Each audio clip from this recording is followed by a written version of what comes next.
The first sound of the Redwater Mesa Ranch, long before the sun cleared the eastern hills, was the windmill.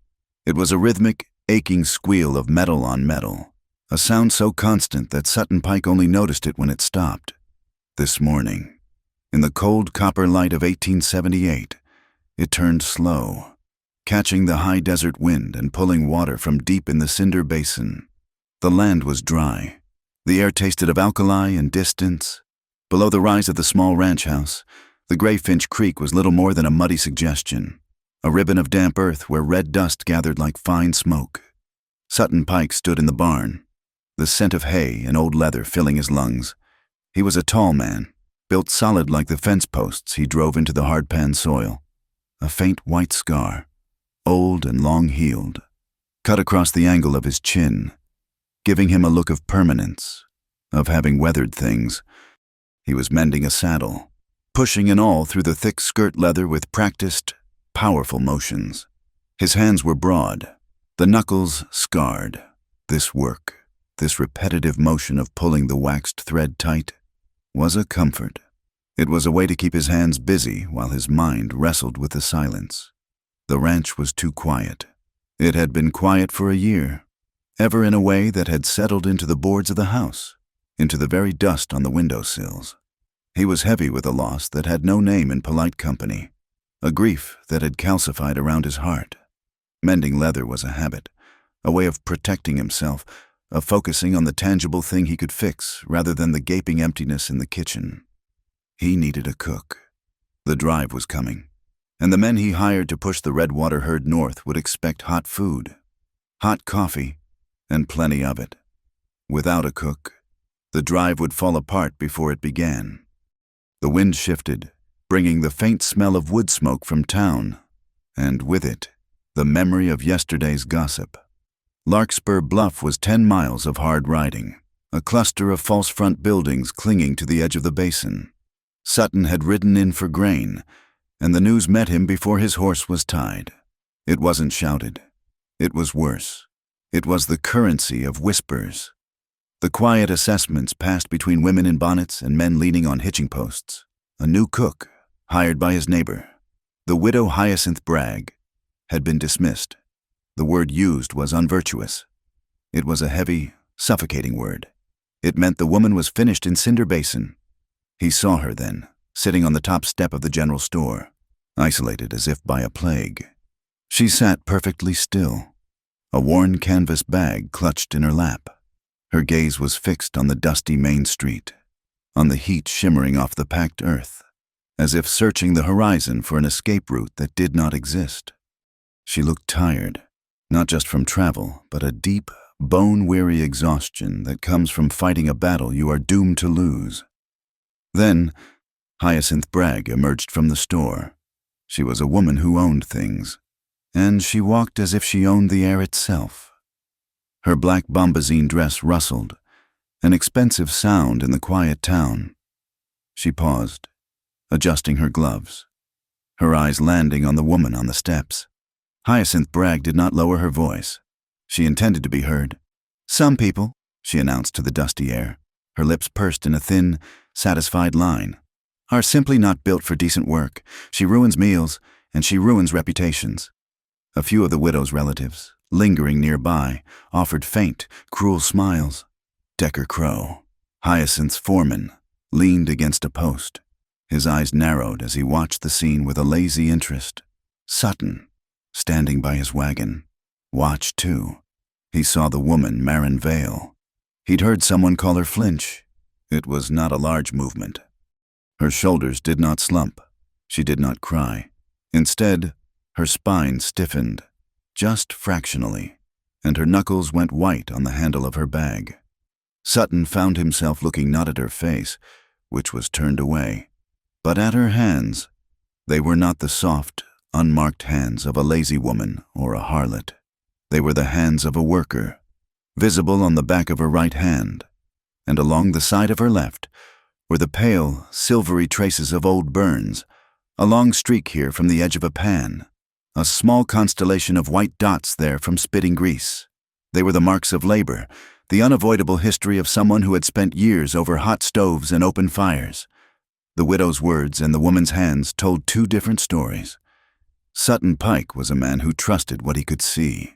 He trusted the evidence of healed wounds over the poison of fresh gossip. He stood there for a long minute, the internal conflict pulling tight. He needed a cook. He despised Hyacinth Bragg and her quiet tyrannies, her slow theft of water, her judgments. But hiring this woman would be a declaration of war. It would be sticking a thumb directly in the eye of the most powerful landowner in the basin. The gossip could taint his ranch, make it impossible to hire hands for the drive. It could, quite literally, burn his whole season to the ground.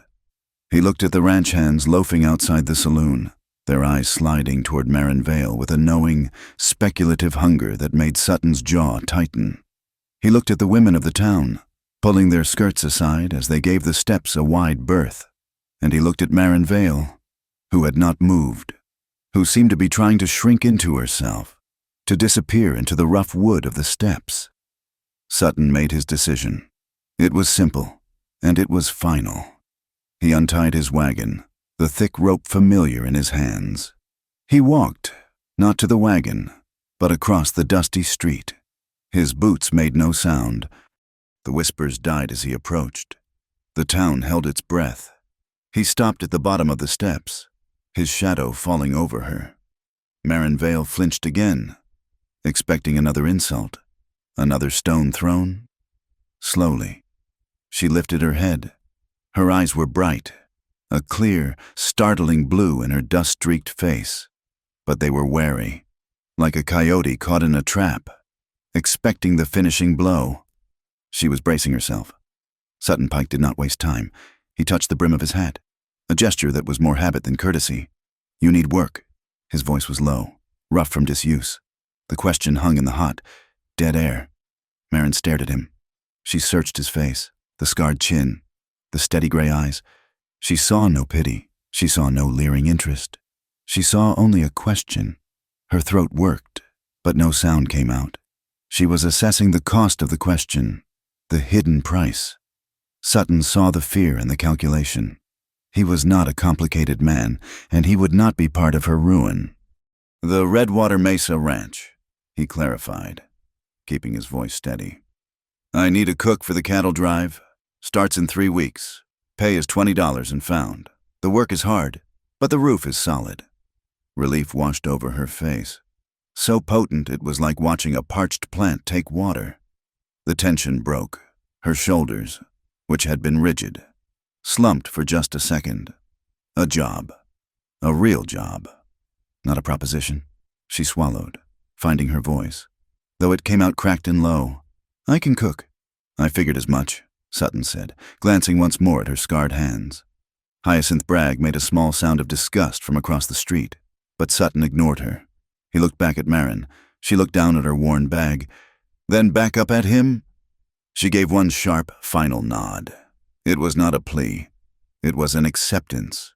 It was a contract, sealed in the dust, witnessed by the silent, judgmental eyes of Larkspur Bluff. "My wagon is by the feed store," Sutton said. "Be there in 10 minutes. He turned and walked away, the set of his back a clear dismissal of the town and its opinions. Marin Vale watched him go. Then, taking a deep breath, she gripped the handle of her canvas bag and stood up. She had a job, she had a roof, and she had a chance, however small, to be trusted. They were 3 things she was no longer sure she deserved. She squared her shoulders and walked down the steps, toward the wagon, and away from the life that had tried to bury her. The ride to Redwater Mesa was made in silence. Sutton Pike did not ask Marin Vale a single question about her past, and she offered no answers.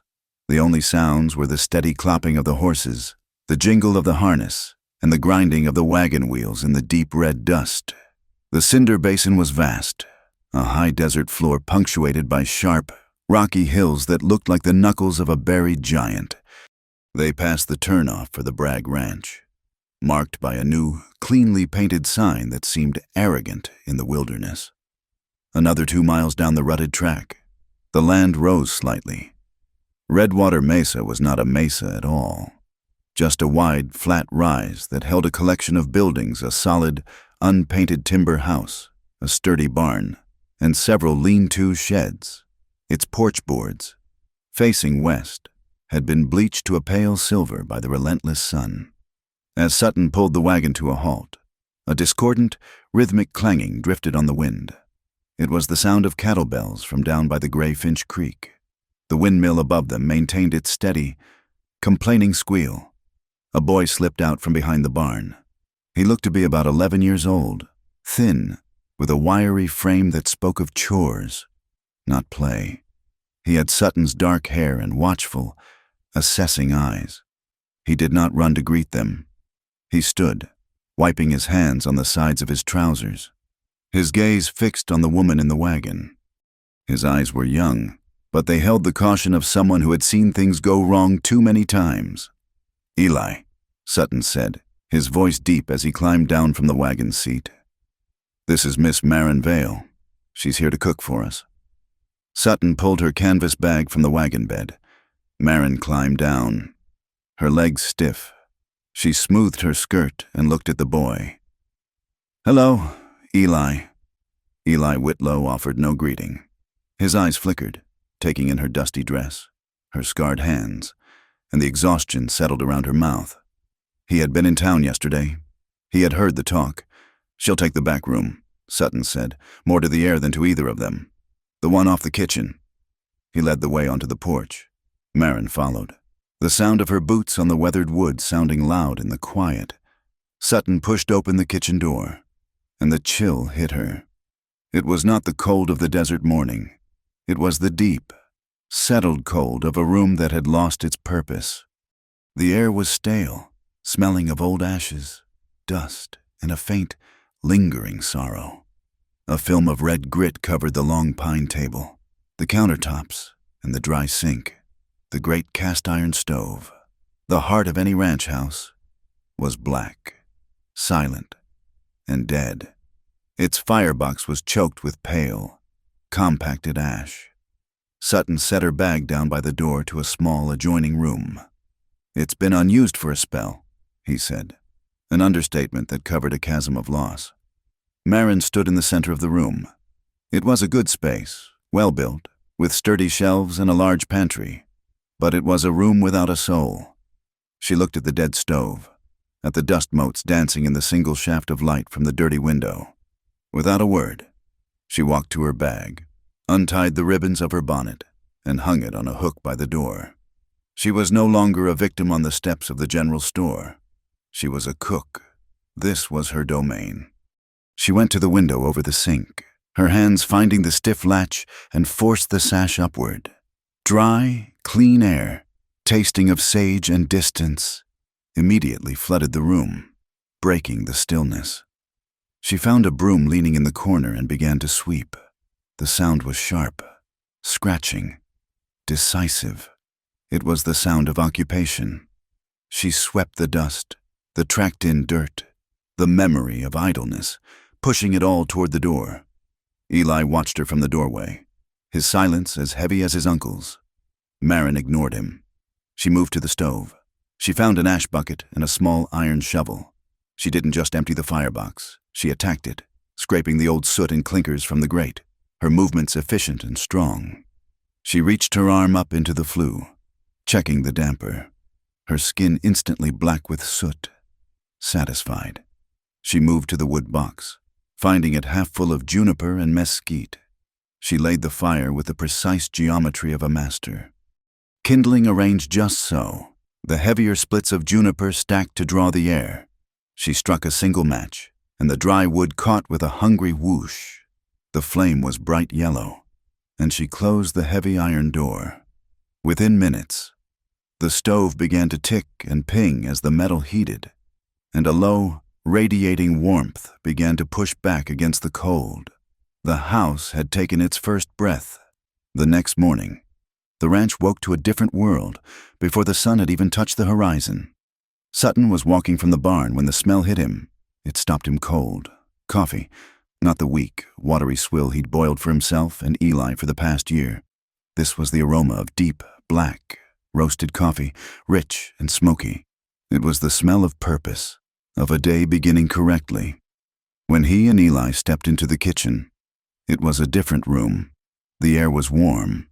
The windows, now clean, were fogged with steam against the morning chill. Marin was at the stove, her back to them. The air was alive with new sounds, the sharp hiss of salt beef frying in a skillet, the bubble of a pot. She had been up for hours. The long table was scrubbed clean. On the stove, a pot of beans simmered, but it was the bread that held their attention. A heavy iron skillet filled with cornbread sat on the back of the stove, its top a perfect, crusty gold. The nutty, sweet smell of the cornmeal mingled with the sharp, herbal scent of sage, which she must have gathered from the hillside.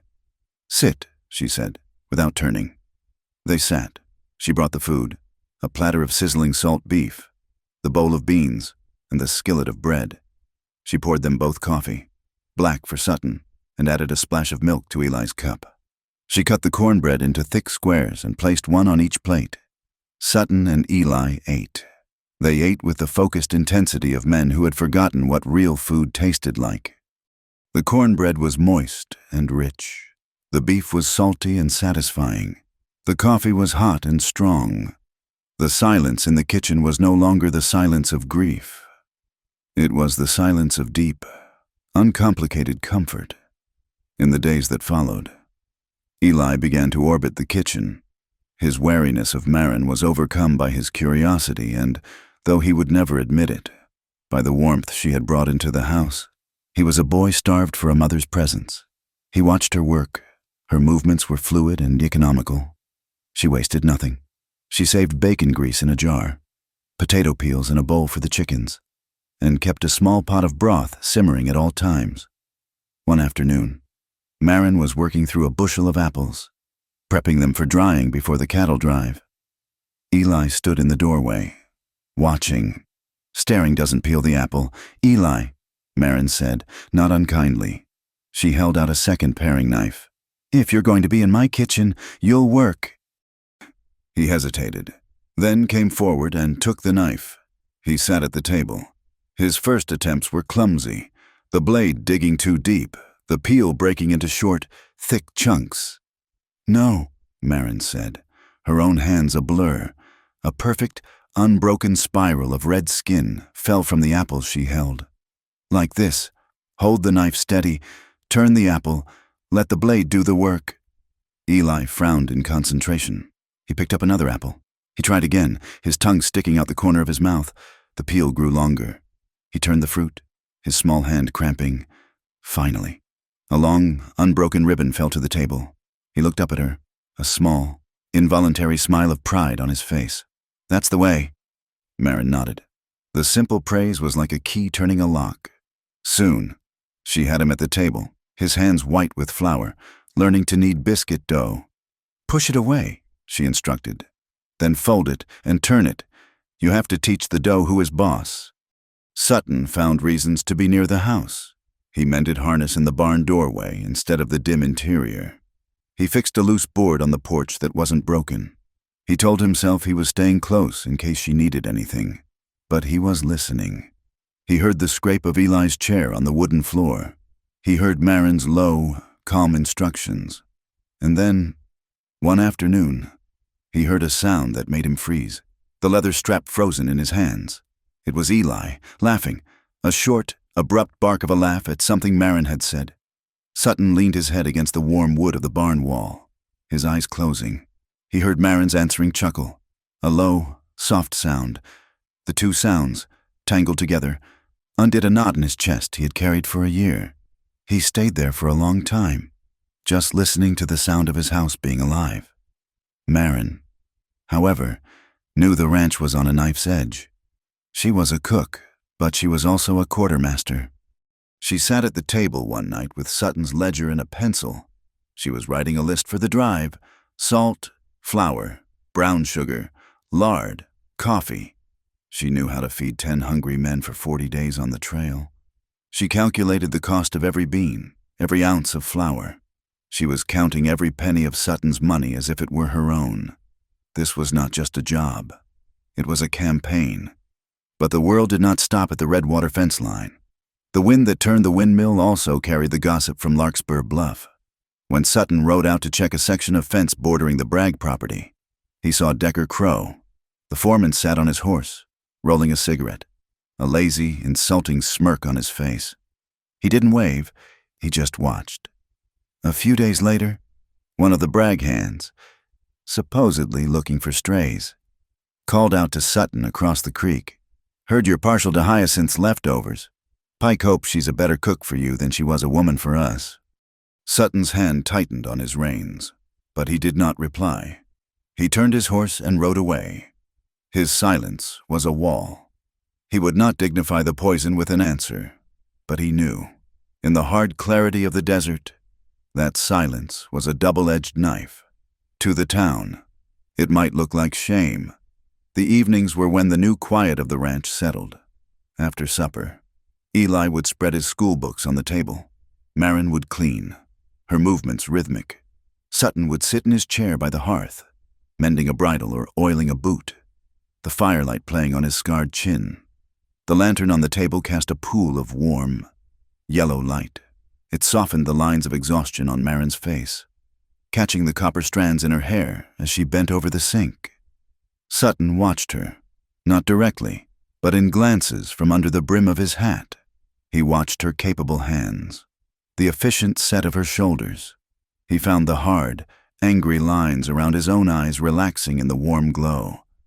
Their talk was sparse, functional. "More coffee." "Thank you." "Boy's asleep."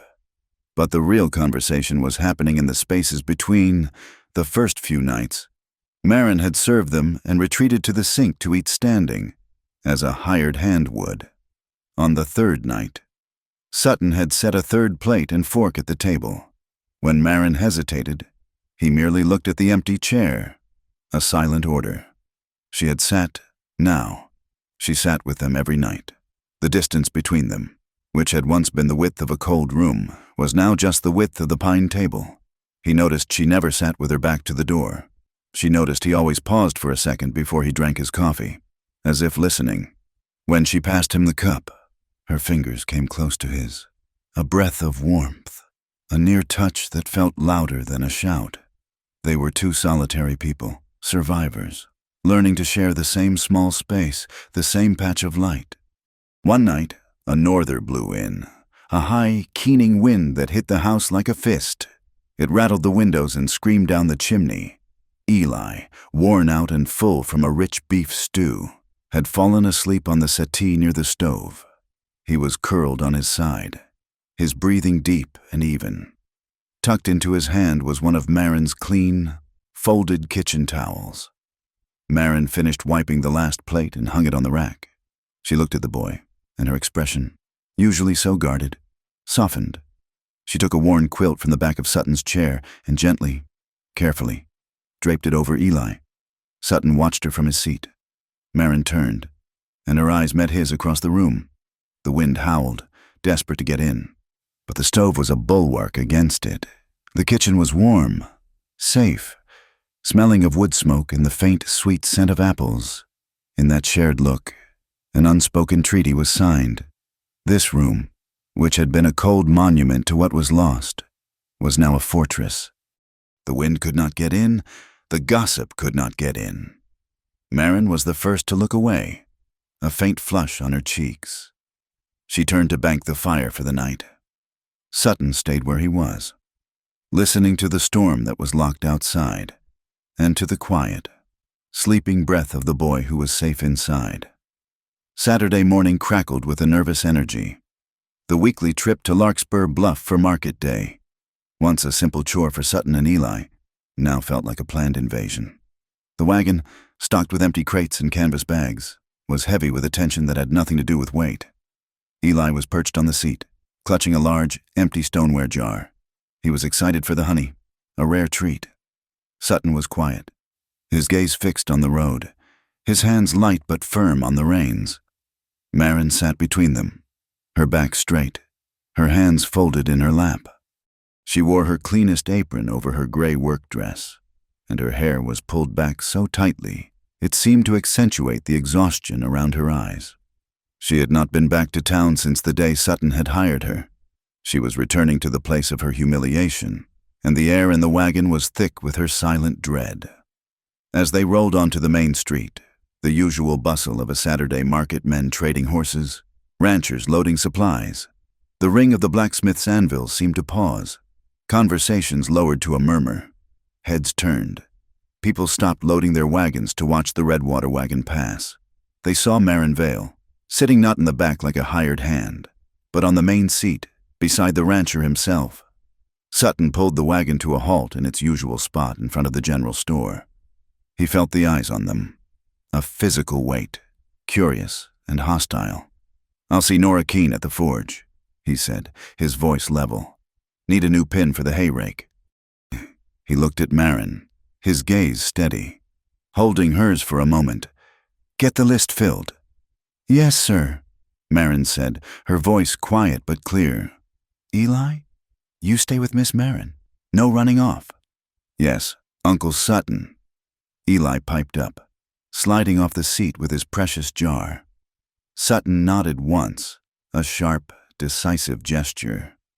He swung down from the wagon and, without looking at the staring faces on the boardwalk, walked with long, deliberate strides toward the sound of the ringing hammer. Marin took a deep breath, the dust of the street sharp in her lungs. She looked at the list in her hand, the pencil neat, the quantities exact. It was her armor.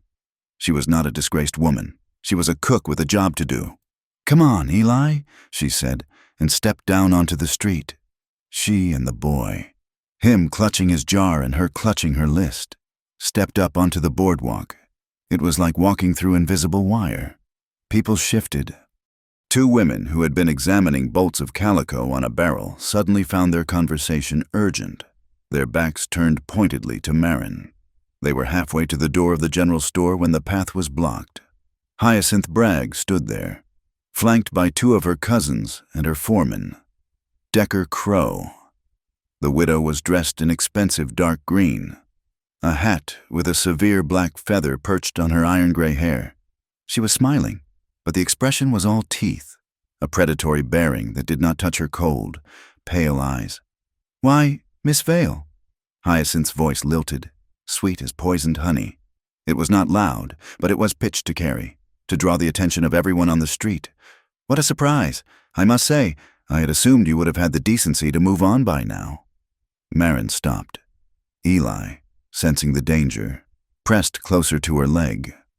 Marin put a protective hand on his shoulder. "Excuse us, Mrs. Bragg," Marin said, her voice low. "We have supplies to purchase." Hyacinth let out a small, theatrical laugh. "Supplies, oh, how very domestic." She let her gaze travel from Marin's scarred hands to her clean apron, then to Eli. "And you have even been given a helper. How very adequate." The widow leaned in, her voice dropping to a conspiratorial, carrying whisper. "It just goes to show, does it not, what one house discards, another finds useful?" She looked around at her small, appreciative audience. "It seems my leftovers have become the grand treasure of Redwater Mesa." The insult landed in the street like a fist. The air went still. Emmerine's face went white, then flushed a painful, burning red. She felt the old, familiar shame rise, hot and choking, in her throat. She wanted to turn, to run back to the wagon, to hide. She could feel the stares of the entire town, judging her, agreeing with the widow. Decker Crow, leaning against a post, pushed his hat back. He was not smiling. His eyes, small and calculating, flickered from Marin to the forge, where Sutton's broad back was visible. Decker was measuring the distance, measuring the man. The Bragg cousins, however, tittered, a thin, cruel sound that was all the agreement Hyacinth needed. Marin's hand, the one on Eli's shoulder, was trembling, but then she felt the small, sharp bone of the boy's shoulder beneath her palm. She thought of the warm kitchen, of the cornbread she had baked that morning, of the clean ledger. She thought of the word home. She raised her chin. She did not look at Hyacinth. She looked past her, at the door of the general store. "Eli," she said, her voice shaking only slightly. "We need flour." She took Eli's hand, and with a dignity that was more powerful than any shouted retort, she stepped off the boardwalk, into the dust of the street, and walked around Hyacinth Bragg and her entourage. She refused to give the widow the fight she wanted. She simply bypassed her, as one would step around a snake on the path. The crowd, which had expected tears or a shouting match, was momentarily stunned by the quiet maneuver. Hyacinth's smile vanished, her lips tightening into a thin, white line of fury. To be defied was one thing. To be dismissed was insufferable. Marin and Eli stepped back up onto the boardwalk and entered the store. The air inside was thick with the smells of coffee beans, cured tobacco, and new denim. Mr. Hemlock, the proprietor, was behind the counter, looking pale and nervous. He was a man who survived by offending no one, and he was now trapped between his two largest accounts. Marin walked directly to the counter. She did not whisper. She spoke in a clear, strong voice, as if she were the only customer there. "Mr. Hemlock, I need 50 pounds of OK flour, 20 pounds of brown sugar, 5 pounds of salt, and a full side of bacon for the Redwater Mesa." Hemlock's eyebrows shot up. This was not a small order. Marin continued, consulting her list. 10 pounds of coffee beans, green, 5 pounds of dried beans, a sack of onions, 2 sacks of potatoes, a case of canned tomatoes. She went on. The store was silent, the other shoppers frozen, listening. This was not the grocery list of a disgraced serving girl. This was the supply order of a trail boss. She was provisioning an entire cattle drive. The sheer competence, the scale of the order, began to change the atmosphere. This woman knew her business. "And," Marin finished, "we need this jar filled with your best molasses." Eli, his confidence restored by Marin's, bravely hoisted the heavy jar onto the counter with a grunt. "For the biscuits," he announced. Marin gave him a small, quick smile. She looked at Hemlock, who was already beginning to measure out the sugar. "We will load it ourselves," she said. For the next 20 minutes, Marin and Eli worked. They carried the heavy sacks of flour and sugar, the crates of cans, the heavy side of bacon, out to the wagon. It was hard, dusty work. Marin's arms ached, but with every sack she loaded, she felt a piece of her dignity returning. She was not a victim. She was a provider. When the wagon was almost full, Sutton returned from the forge, a newly forged, dark iron pin in his hand. He took in the loaded wagon, the streaks of flour on Marin's dress, and the set of her shoulders. He saw Hyacinth Bragg, still on the boardwalk, watching them like a hawk. "Is that the last of it?" he asked. "Yes, sir," Marin said, breathing hard. "I just need to settle the account." Sutton nodded and turned toward the store. Mr. Hemlock, seeing him, came bustling out, wiping his hands on his apron. The proprietor was sweating, though the morning was still cool. "Mr. Pike, we've got it all tallied up," Hemlock called, stopping in the street. He glanced nervously at Hyacinth, then back at Sutton. "Now, about the account, will this be on a separate bill or?" The question hung in the air, a public test of Marin's position. Was she a separate entity, a temporary hire paying her own way, or was she truly part of the ranch? Sutton stopped. He turned, slowly. He did not look at Hemlock. He looked directly across the street at Hyacinth Bragg. His voice was not loud, but it was low and carried the flat, hard authority of the desert. "Hemlock," he said, "Miss Vale is the cook for the Redwater Mesa Ranch. She orders what the ranch needs. She has the list." He took a step toward the store, forcing the shopkeeper and the watching crowd to focus. "Everything she buys," Sutton continued. "Today, and any day she comes to this town, you bill to my account. Is that clear?" The silence that followed was absolute. A wagon creaked somewhere down the street. It was a declaration. Sutton Pike had drawn a line in the dust of Larkspur Bluff. He had put his name, his credit, and his formidable reputation between Marin Vale and the town's scorn. Hyacinth Bragg's face, which had been set in a mask of triumph, went pale, then flushed a dark, mottled red. Her hands clenched at her sides. She had been publicly challenged and, for the moment, defeated by the wagon. Marin closed her eyes for a single second, a wave of shock so profound it was almost painful. It was not just relief. It was the stunning, unfamiliar sensation of being defended, of being claimed. The tide of public opinion, a shallow and fickle thing, began to turn. The whispers changed. The woman was not just Bragg's mistake. She was Pike's cook. She was under his protection. Decker Crow, who had watched the entire exchange, pushed himself off the post. He spat a stream of tobacco juice into the dust, his eyes fixed on Sutton's back. He said nothing, but a slow, humorless grin spread across his face. Sutton paid Hemlock, his movements unhurried. He helped Eli onto the wagon seat, checked the knots Marin had tied on the tarp, and climbed up himself. As he took the reins, Decker Crow's voice, a low and lazy drawl, drifted across the street. Not meant for Sutton, but not meant to be missed. Pike always was a stubborn fool, he muttered to one of the Bragg hands. This roundup is shaping up to be a whole lot of fun. Sutton's jaw tightened, but he gave no sign he had heard. He clicked to the horses, and the wagon lurched, turning in a wide arc to head back the way they came. They left the town behind. No one spoke for the first mile. Eli, sensing the new, adult tension, sat quietly, his honey jar safe between his feet. Marin stared straight ahead, but she was not seeing the road. She was seeing Sutton's face, his steady eyes as he spoke to Hemlock. As they cleared the last of the town's small outbuildings, the open expanse of the Cinder Basin spread before them. The sky, which had been a clear, bright blue that morning, had changed. To the west, a line of dark, heavy clouds was massing over the mountains. They were not the high, drifting clouds of a summer shower. They were low, bruised purple and gray, and they were moving fast. The wind had picked up, and it had a cold, biting edge that spoke of trouble.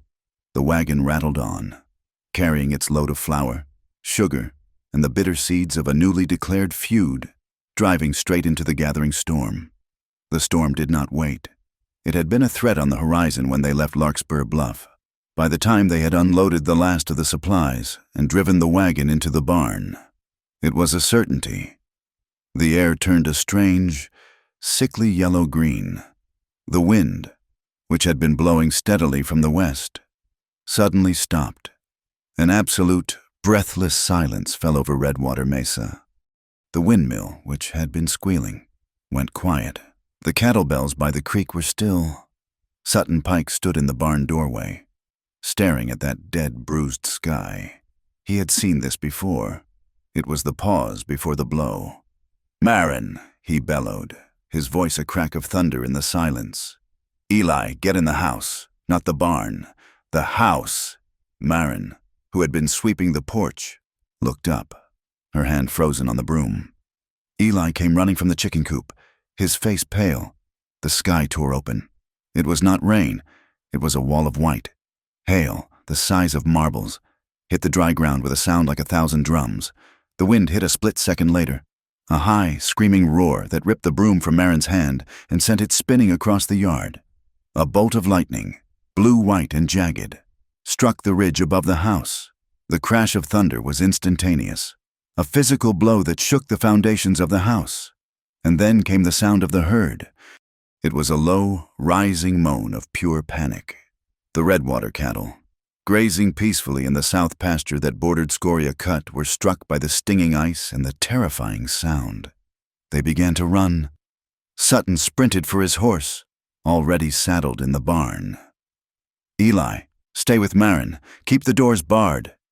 "You're slicker," Marin screamed, grabbing the heavy yellow coat from its peg by the barn door.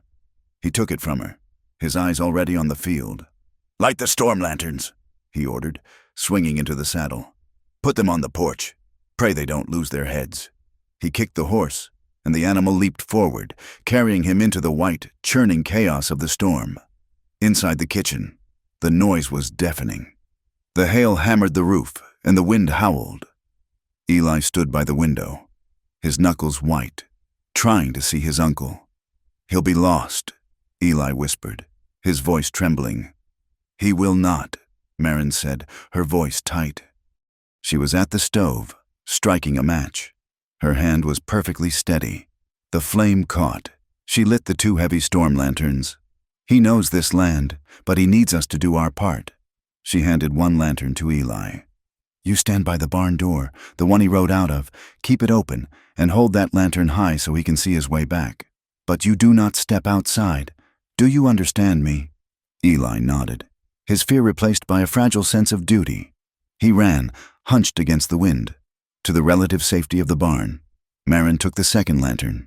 She pulled Sutton's spare slicker, which was far too large for her. From its hook, she pulled the hood up and stepped onto the porch. The wind nearly tore the heavy door from her grasp.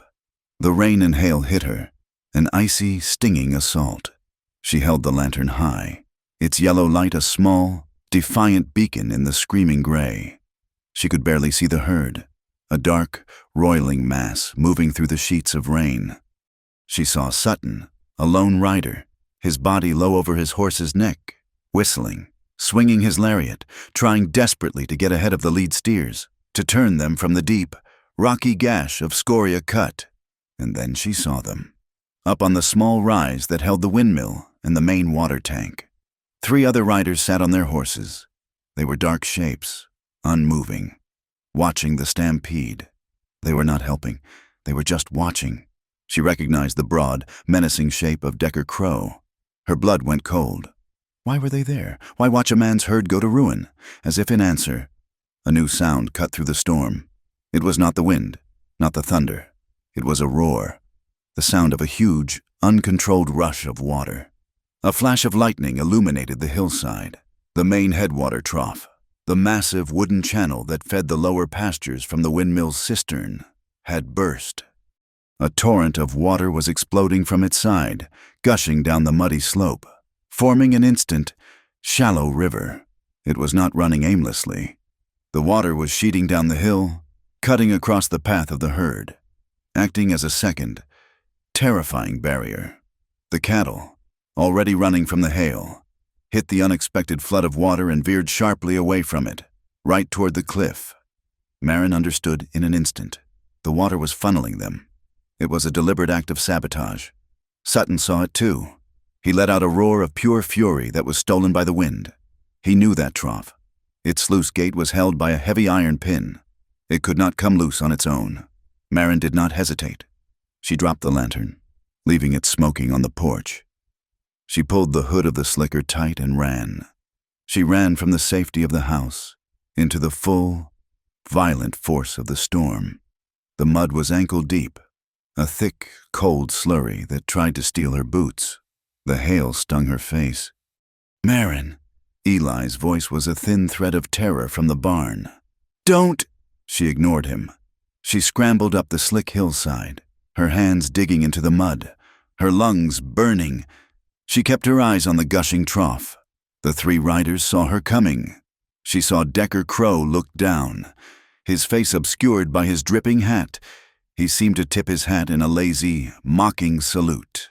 Then, unhurried, he and the other 2 brag hands turned their horses and vanished into the sheet of rain. Their work was done.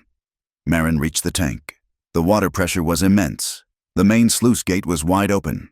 The chain that held it swinging wildly. The heavy iron locking pin was gone. She grabbed the ice-cold chain. Her hands, already numb, fumbled with the slick metal. She tried to pull the heavy wooden arm of the sluice gate back into place, but the force of the water was too strong. It was like fighting a river. She slipped, falling to her knees in the mud, the water pounding against her chest. She thought of the scars on her hands, the memory of white-hot pain from a stove. This was just cold. Fire was worse. She set her jaw. She planted her feet in the mud, found her leverage. She grabbed the heavy chain again. This time, her scarred hands, accustomed to the dead weight of cast iron pans, held. She threw her entire weight backward. The wooden arm groaned. For a second, She and the water were in a perfect, trembling stalemate. With a final, desperate heave, she pulled the arm back another inch and, with her other hand, looped the heavy chain over the iron hook, locking the gate in place. The roar of water stopped. It cut off instantly, replaced by a gurgle, then a drip. She hung there, gasping, her head bowed against the wood, shaking so violently she could barely stand. But the damage was done. Below her, the herd was in its final, blind panic.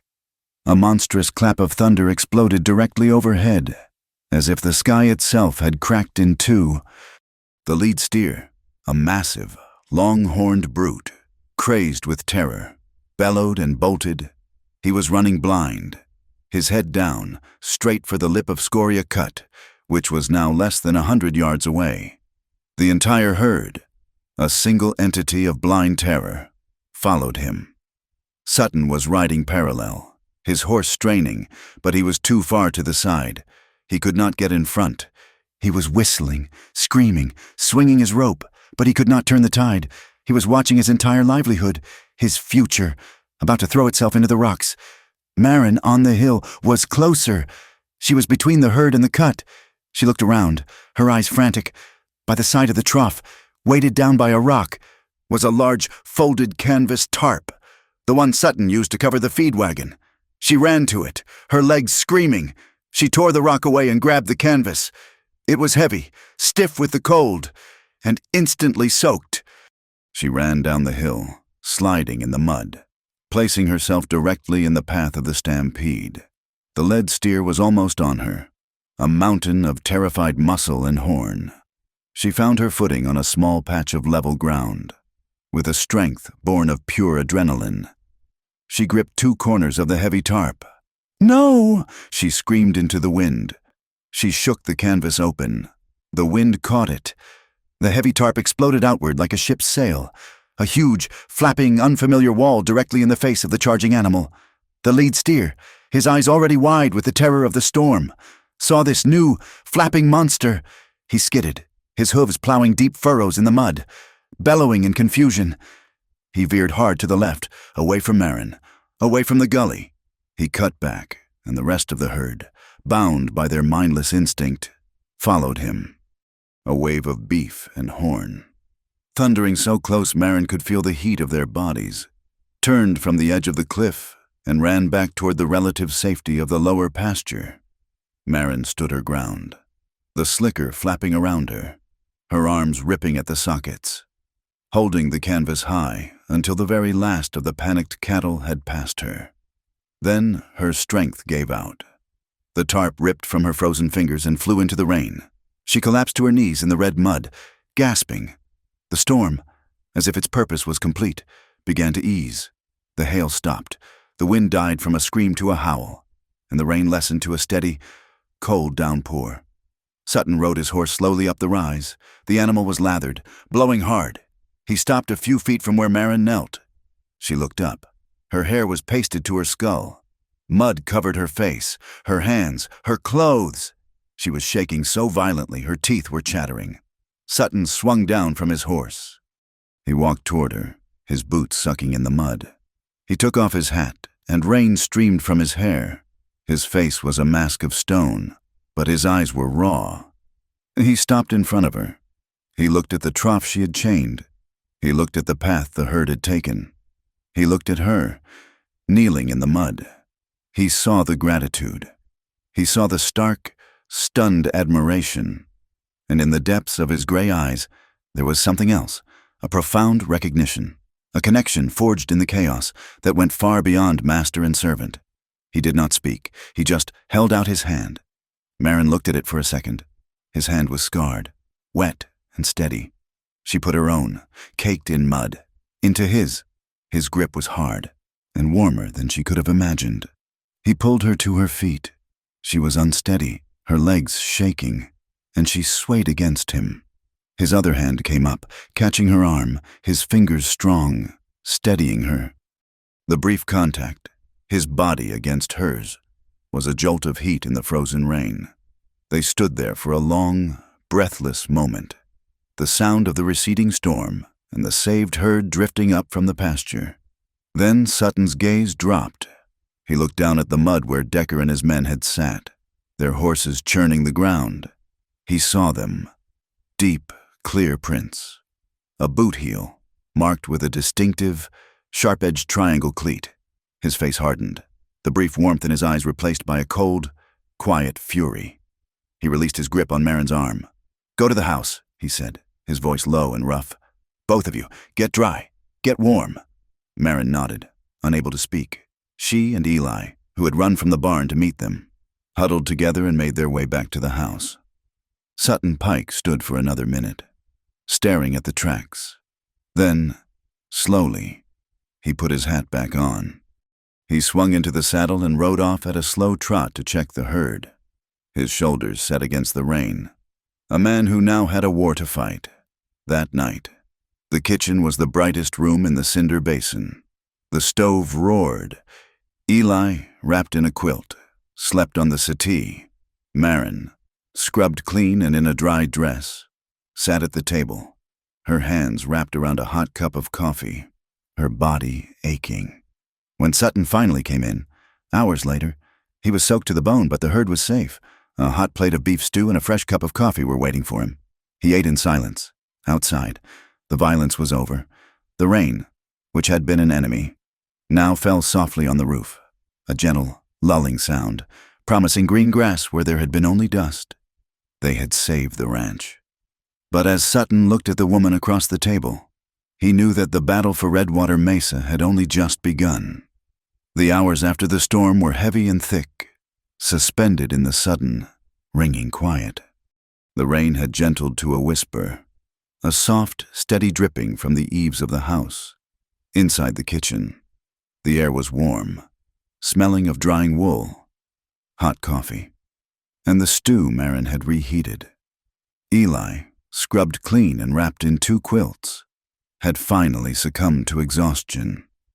He was a small, still lump on the settee, his breathing deep and regular. Sutton sat at the table, his plate empty, his hands cupped around a mug. He had not spoken since he'd confirmed the herd was safe. His clothes were damp, and his face was carved with a weariness that went deeper than the storm. He was staring at the table, but Marin knew he was not seeing the wood grain. He was seeing the boot prints in the mud. Marin sat across from him, mending a tear in the slicker she had worn. Her fingers ached, and her shoulders felt as if they had been torn from their sockets. The silence stretched, filled only by the ticking of the clock and the sleeping boy's breath. Finally, Sutton spoke, his voice a low rasp. "She tried to break us," he said, not a question, a statement of fact. "That water trough, the sluice pin was pulled. She had Decker time it with the storm. She meant to send the herd into the cut." He looked up, his gray eyes bleak. "This ain't the first time she's come after my water. It's all she's ever wanted." He leaned forward, the firelight catching the old scar on his chin. "Last year, before you came, before. He cleared his throat. "She's got rights to the water north of the basin. I've got rights to the south fork of the creek, but Hyacinth believes all water flows to her." He took a drink of coffee, the gesture automatic. "She hired a surveyor, a man from Denver with a fancy brass transit, paid him to find a new boundary. He produced a map, all official, that moved the line a quarter-mile south, gave her the headwaters of my creek. You fought it." Marin's voice was quiet, her needle pausing in the fabric. "I did." A grim, tired anger settled on his features. "Took me 4 months. I had to ride to the territorial capital, hire a lawyer I couldn't afford. The judge finally threw out the new map, called it fraud. But it cost me time, money. It cost me my summer." He looked toward the quiet settee. "It cost Eli's folks their trip out. They waited too long. The first snows—" He stopped, his jaw setting like a trap. He had said too much. He was a man who did not share his griefs. Marin, however, felt a cold, familiar dread settle in her stomach. A paid official, a false document, a life ruined by a lie. She put the slicker down, her hands suddenly unsteady. She looked at her own hands, at the pale, silvery scars that mapped her history. My father, she said, her voice so low Sutton had to lean in to hear her. My father was a cook. Sutton watched her, his own troubles momentarily forgotten, caught by the sudden, raw pain in her voice. His name was Jonas Vale. Marin continued, her gaze lost, seeing a different time, a different place. He was the head cook for a big drive, the bar T out of the Panhandle. He was the best. He taught me how to budget for 30 men, how to tell when bread was proofed by the smell, how to use sage to cut the salt in bad bacon. She traced a circle on the table with her fingertip. The owner, Mr. Arliss. He was on that drive, a rich man, come to see his herd move. He got sick, a terrible cramping sickness. He was dead in 2 days. Her voice faltered, and she stopped. Go on, Sutton said, his voice quiet. An order, but a gentle one. They blamed the food, she whispered. They blamed my father. They tore apart the chuck wagon, and they found it. A half-empty sack of flour tucked in the back. It had gone moldy. The damp had gotten to it. Sutton nodded slowly, seeing where the story was going. My father, he was a proud man. He was meticulous. He would never have used it. He would have thrown it out, even if it was the last sack. But they found it. His assistant, a young man who wanted his job, said he saw my father use that very sack for the biscuits that morning. It was a lie. But Arliss was dead, and they needed a man to blame.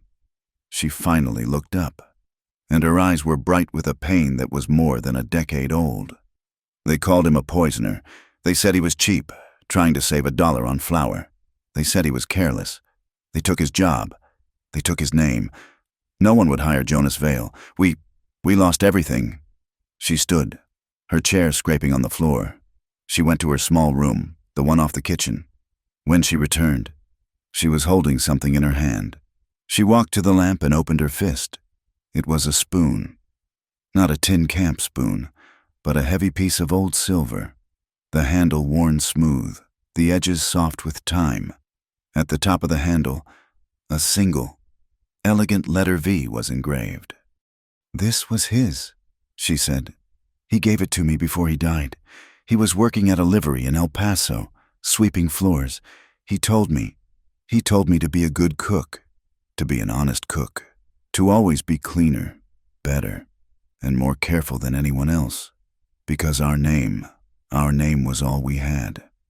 She closed her hand around the spoon, the metal cool against her skin. That is why Hyacinth Bragg's words, why they cut so deep. She said I ruined meals and reputations. My father's reputation was ruined by a lie, by a man who wanted what he had, just like Hyacinth wants your water. The kitchen was silent. Eli, on the settee, had turned in his sleep. He had been awake all along.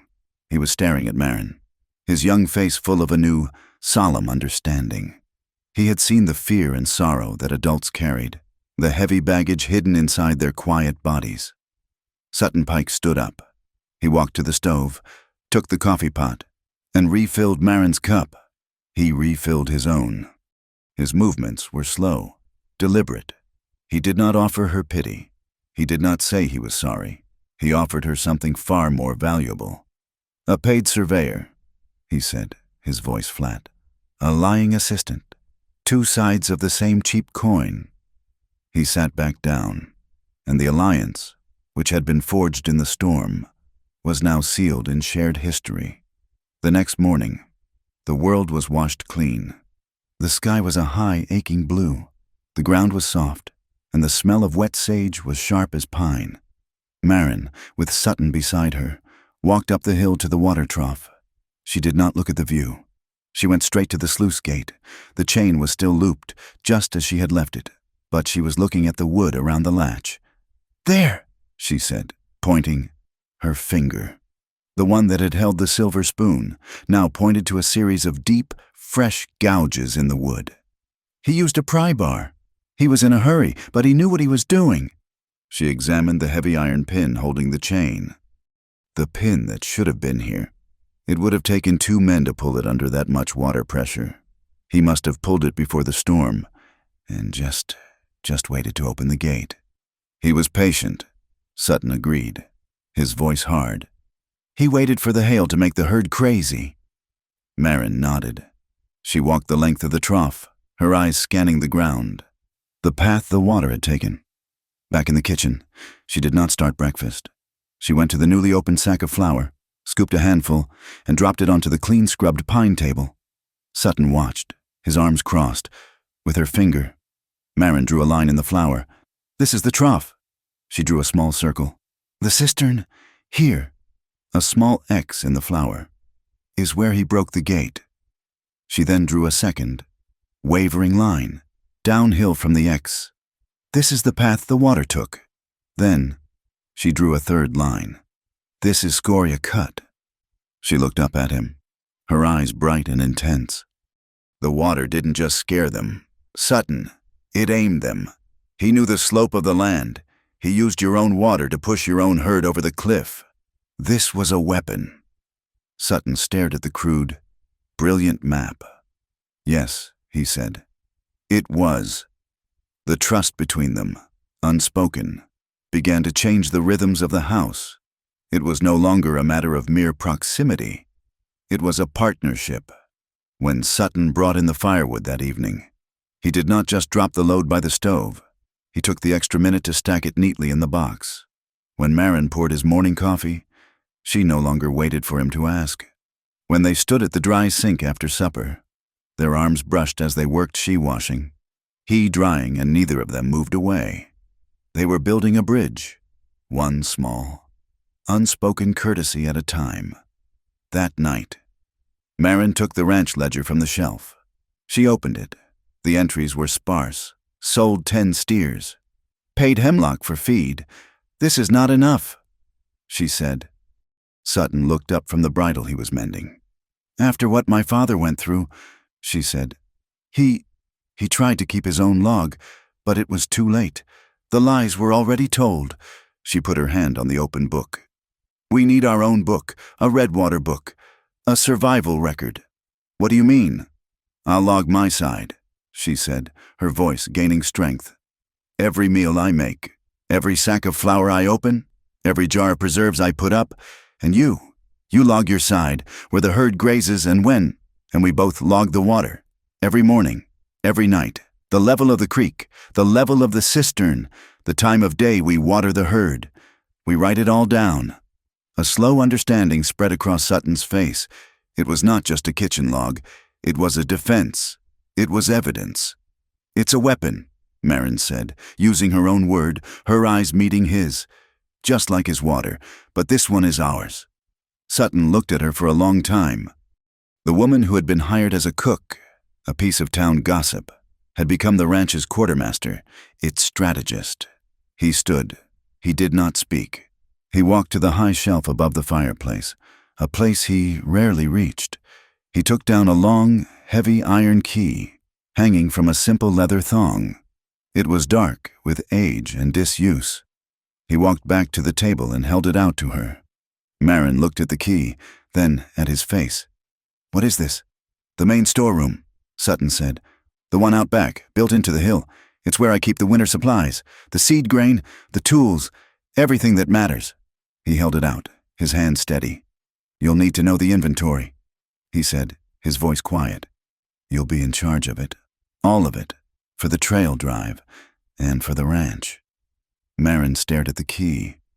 It was a simple, ugly piece of iron, but it was the heaviest thing she had ever held. He was not just giving her a key. He was giving her the one thing she thought she would never have again. He was giving her his trust, her hand, the one with the silvery burn scars. Rose slowly. She did not take the key. Instead, she turned her hand over, palm up. Sutton understood. He didn't drop the key into her hand. He placed it there, his calloused fingers brushing her palm. The metal was cold. Her fingers closed around it, a grip as strong and as final as the one she had used on the sluice gate. She nodded. "I will protect it." That night, the house was quiet. Eli slept, his face peaceful. The new ledger sat on the table, its first page filled with Marin's neat, precise script.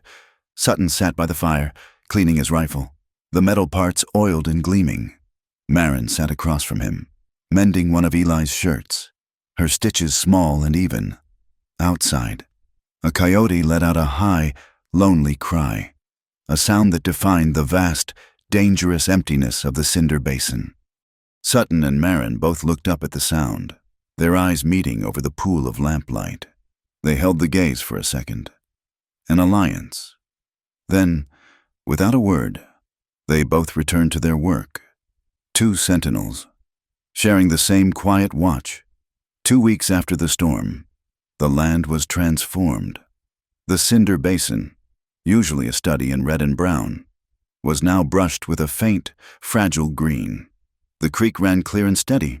The work on the ranch had been hard, a relentless push to prepare for the trail drive. Fences were mended, the water trough repaired, and the herd, so close to disaster, was now fat and calm on the new grass. The drive was only a week away. "You've both worked too hard," Sutton announced one morning, his voice rough with an unfamiliar awkwardness. "The hands I hired are coming in 3 days. Tonight is the Larkspur Festival, the spring social." Marin, who was scrubbing the large stew pot, paused. "A festival. It's just the town, being a town," Sutton said quickly, as if embarrassed.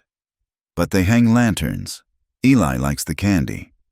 Eli, who had been trying to carve a piece of wood into a horse, looked up, his eyes bright. "They have paper firecrackers. Marin and Mrs. Keen's son plays the fiddle. He's terrible, but he's loud." Marin looked at Sutton. The last time they were in town, it had been a battle. "We need supplies," Sutton added, as if needing a practical reason. "A few last things. We'll go in after supper. Be back late." It was not a request. It was a statement. Marin nodded, a small, worried knot forming in her stomach. The main street of Larkspur Bluff looked entirely different by the light of paper lanterns. The sun had set, leaving the sky a deep, velvety violet. Strings of lanterns, yellow, red, and blue, were strung between the awnings, casting a warm, magical glow on the hard-packed dirt street. The air, which was usually dusty, was now filled with the smells of roasted nuts, sweet popcorn, and the smoky tang of a barbecue pit set up near the saloon. For the first time, the town did not seem hostile. People were laughing. Children, high on sugar, ran in small, screaming packs.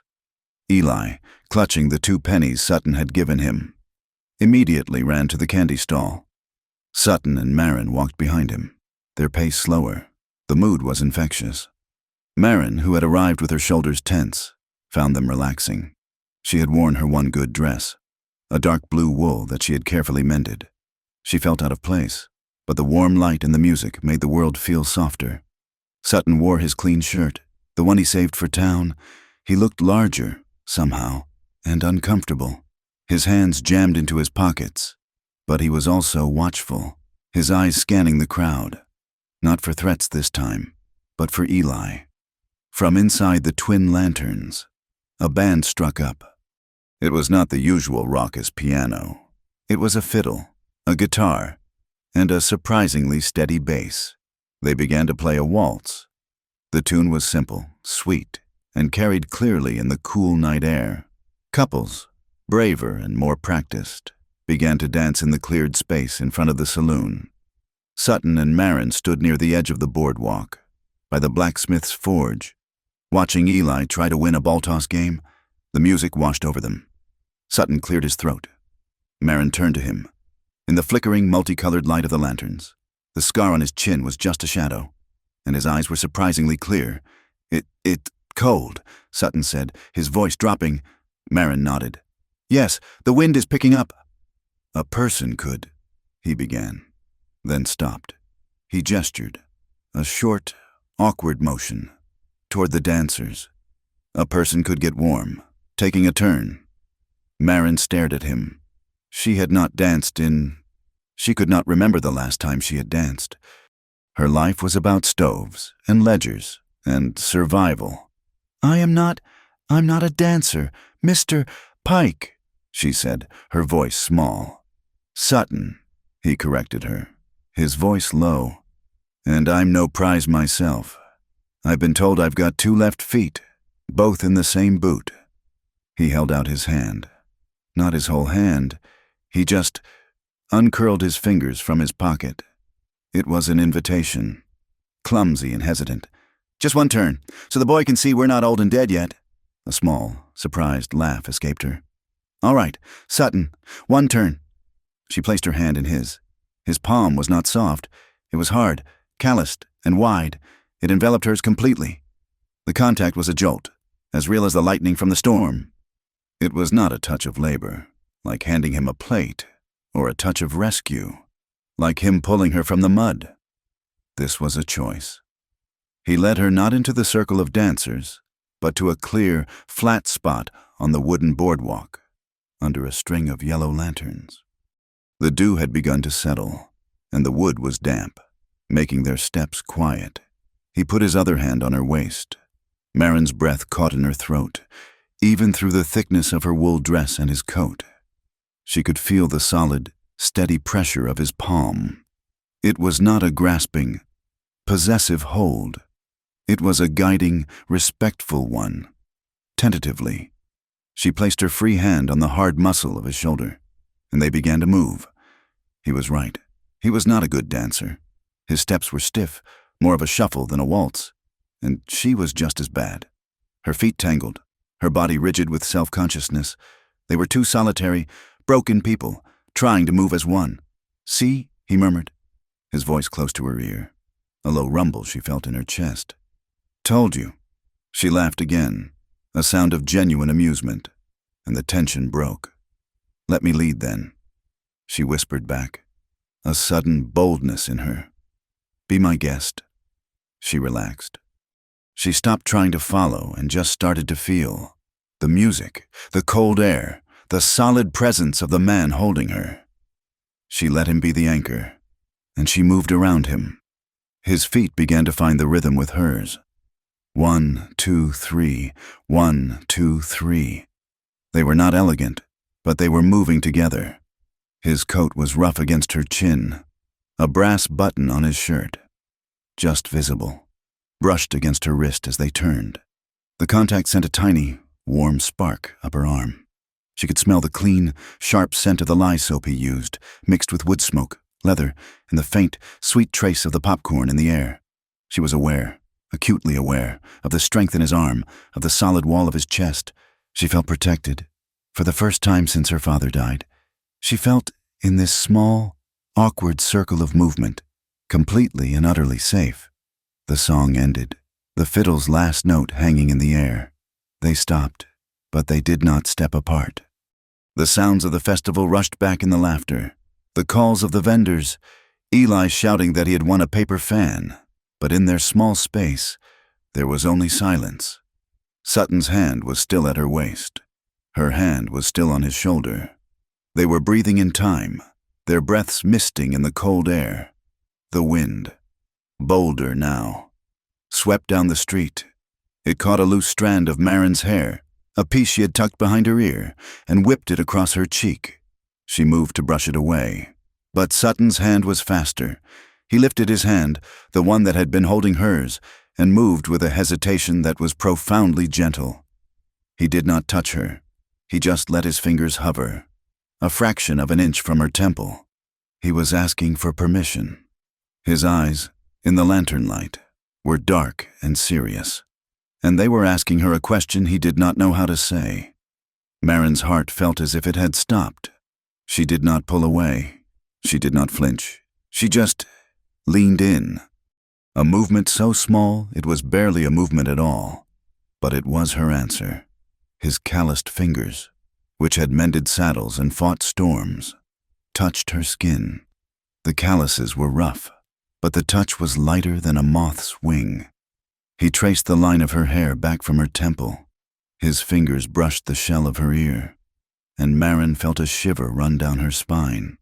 A warmth that had nothing to do with the dance. His hand, so large, cupped the side of her face, his thumb resting near the corner of her mouth. He stroked her cheek. Once. "Marin," he said. It was not a statement. It was a prayer. And then he lowered his head. The distance between them dissolved, like salt in warm water. He gave her time to pull away. All the time in the world. She did not. She rose on her toes, her free hand coming up to rest on his chest, right over his heart. She could feel it, a steady, strong beat under her palm. His lips met hers. The first contact was not a kiss. It was a question, answered. It was a promise, made. It was slow and firm and impossibly gentle.